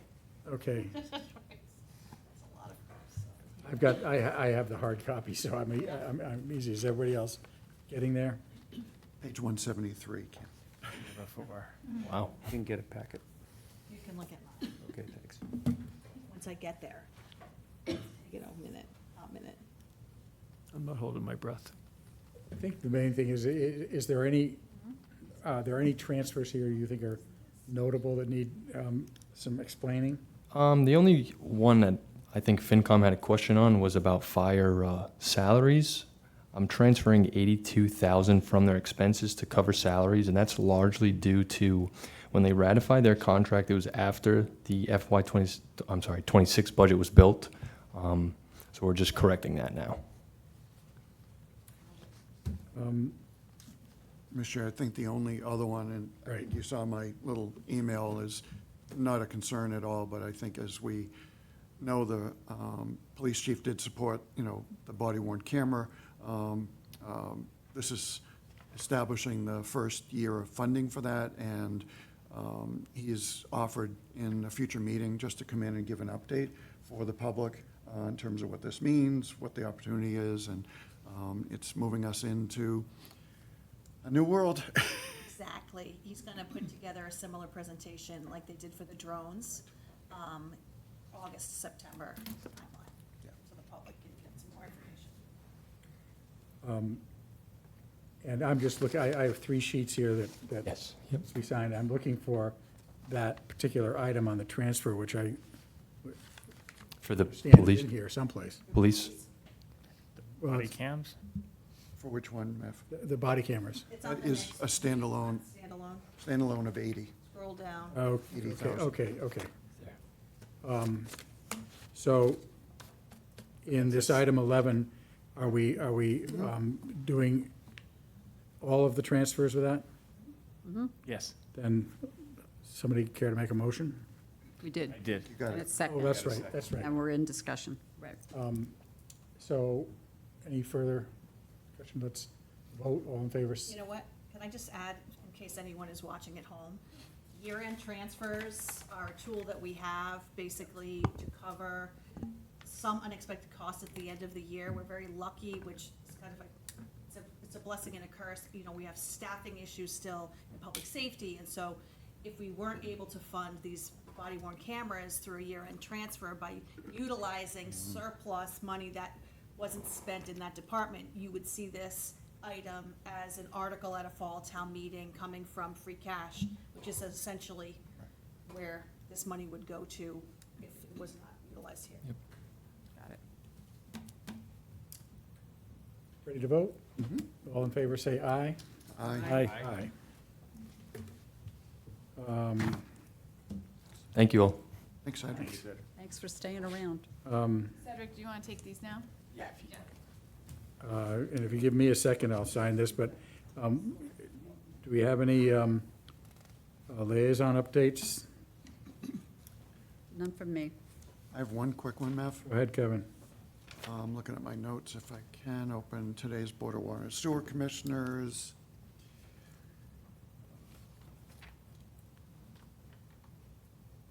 Sorry.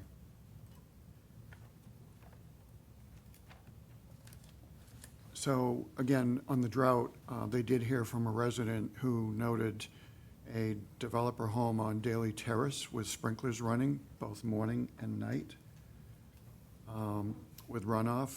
And again, Sue Brown, our new superintendent of water and sewer, did announce that letters were issued and a fine has gone out. And as we know in the policy, they escalate. So Sue will no doubt take this and increase the fine. They did note, and Mike Solitro was at the meeting, about the concern within the Governor Prince developer application before the Zoning Board of Appeals, that there's no specifics in terms of the waiver or fee relief. And Mike did mention, since the fees have not been clearly requested in front of ZBA, that any future relief would then have to come to Board of Water and Sewer Commissioners. So that was kind of a good clarification. So again, if you picture a ZBA sitting there, one line says, we'd like relief, they can't really grant an open-ended thing. As Mike said, they've got to have some specifics. They did allow increased flow for 24 Canal Road. That's actually, this is the Cape View property. It actually does motel. It provides housing, and they're adding 20 new bedrooms for increased apartment use. Who is they, by the way? The owners, I don't know the names, but, yeah. I did And report them the other day for watering. yeah. They also got an update from Rich, as we heard during the information session, about Phase 3. The other interesting thing is, believe it or not, Veolia, who is our operator of the wastewater system, their contract will actually be coming out for notice if we want to extend them for another 5 years. The contract provides for up to 3 additional 5-year contract extensions. So the board did vote to give Kim the indication that they support an extension. One provision that was raised was, given the fact that investment dollars can be saved significantly by the contractor adhering to permit conditions or coming in under, maybe exploring other incentive penalty provisions for the performance. So that came up, and Water Department gave a report about the dehumidifier, new unit that was recently installed at the water treatment plant that's failed twice. It's under warranty, but Sue is kind of holding her breath as to what the end result is going to be. Lead testing is continuing, although we have no lead service in any lines. And the last thing is, Mass DEP has requested some resampling because well number 7, this is our one remote well off of Quonset, did detect a very, very small, I emphasize small, level of PFAS. It's believed to be coming from existing septic systems, because there are no PFAS counts traced at all in the well field itself. And again, because that is now tied into the plant, there's no concerns about PFAS, but it does put us on an annual sampling and testing process for PFAS that we hadn't been on before. Can I ask a question, Kevin? Did they identify the particular type of PFAS? Sue would have that, I'm sure. I mean, she went through the cost of just this testing alone, the sampling, the gathering, she has to remote it, I think, to Ohio somewhere. I mean, this is not cheap. But if you want the results, I'm sure she can give you the full analytics. I'm just asking because there's worse PFAS than other PFAS. Can I ask a question? Kevin. People are still using sprinkler systems. Is there an official way in which to contact the water department about that? Call the number. Because I noticed, you had emailed Stu about one particular person, and in your email, you indicated that you would send a photograph of it. Is that required? No, it's not required. Okay. No. Because I see 2 or 3 walking the dog on Brick Hill Road that are still running that. Okay, so just make a call with the address. That's it. Okay, thank you. And it's getting to the point this summer where you don't even have to see the irrigation on. You know who's been irrigating your lawn. There's green lawns, and then there's everybody else. Yeah, but I'm like actively seeing the water coming out of the sprinkler heads. So wasteful. Okay. That's all I have. Mary, you said anybody else? I don't have anything. You have anything, Mike? Just a couple quick ones. The CPC met, just taking care of some small business at the end. Snow Library, I think we got a great update from Avi, so I pretty much covered what Jenny Fulcher, thank you for her presentation and what she does for the library. And Veterans Committee met, and they had rediscussed the Vietnam and the Korean memorials and reconfirmed the materials being used, the granites. So they're moving that along, and that's all I got for meetings. And you're all set, Mark? Yes. Okay, so just future agenda items. Anybody have anything they want to put on our future? We have a future. Oh, yes, well, then the future is now. Exactly. One thing, just to follow up, we asked at the end of the last meeting, and I don't remember if we included on a future agenda item, but the follow-up on the alum in the ponds in there, its effectiveness or lack thereof, and where we're going with that. At the very beginning, we did have Carolyn. Carolyn Doty talk about it just during public speak, but I think a more comprehensive explanation would be something we should get. Okay.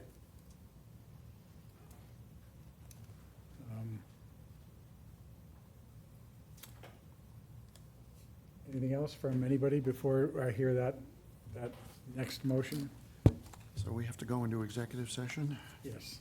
Mr. Chair, I would move that we go into executive session to consider the purchase, exchange, lease, or value of real property if the chair declares that an open meeting may have a detrimental effect on the negotiating position of the public body, and to return open session only for purposes of adjournment.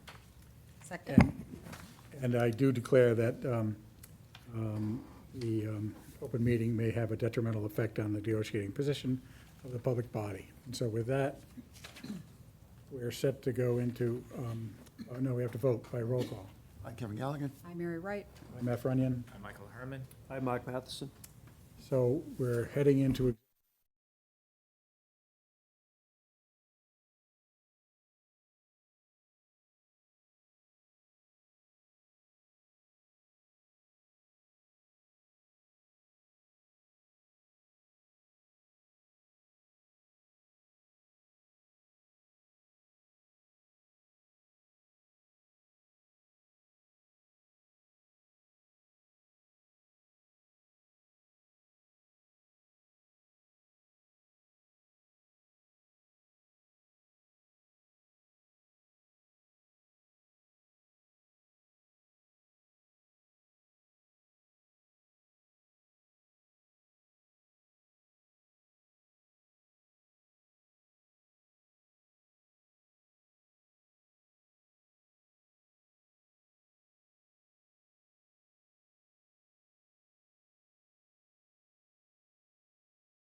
session with nothing to report, and we have one final motion for the evening.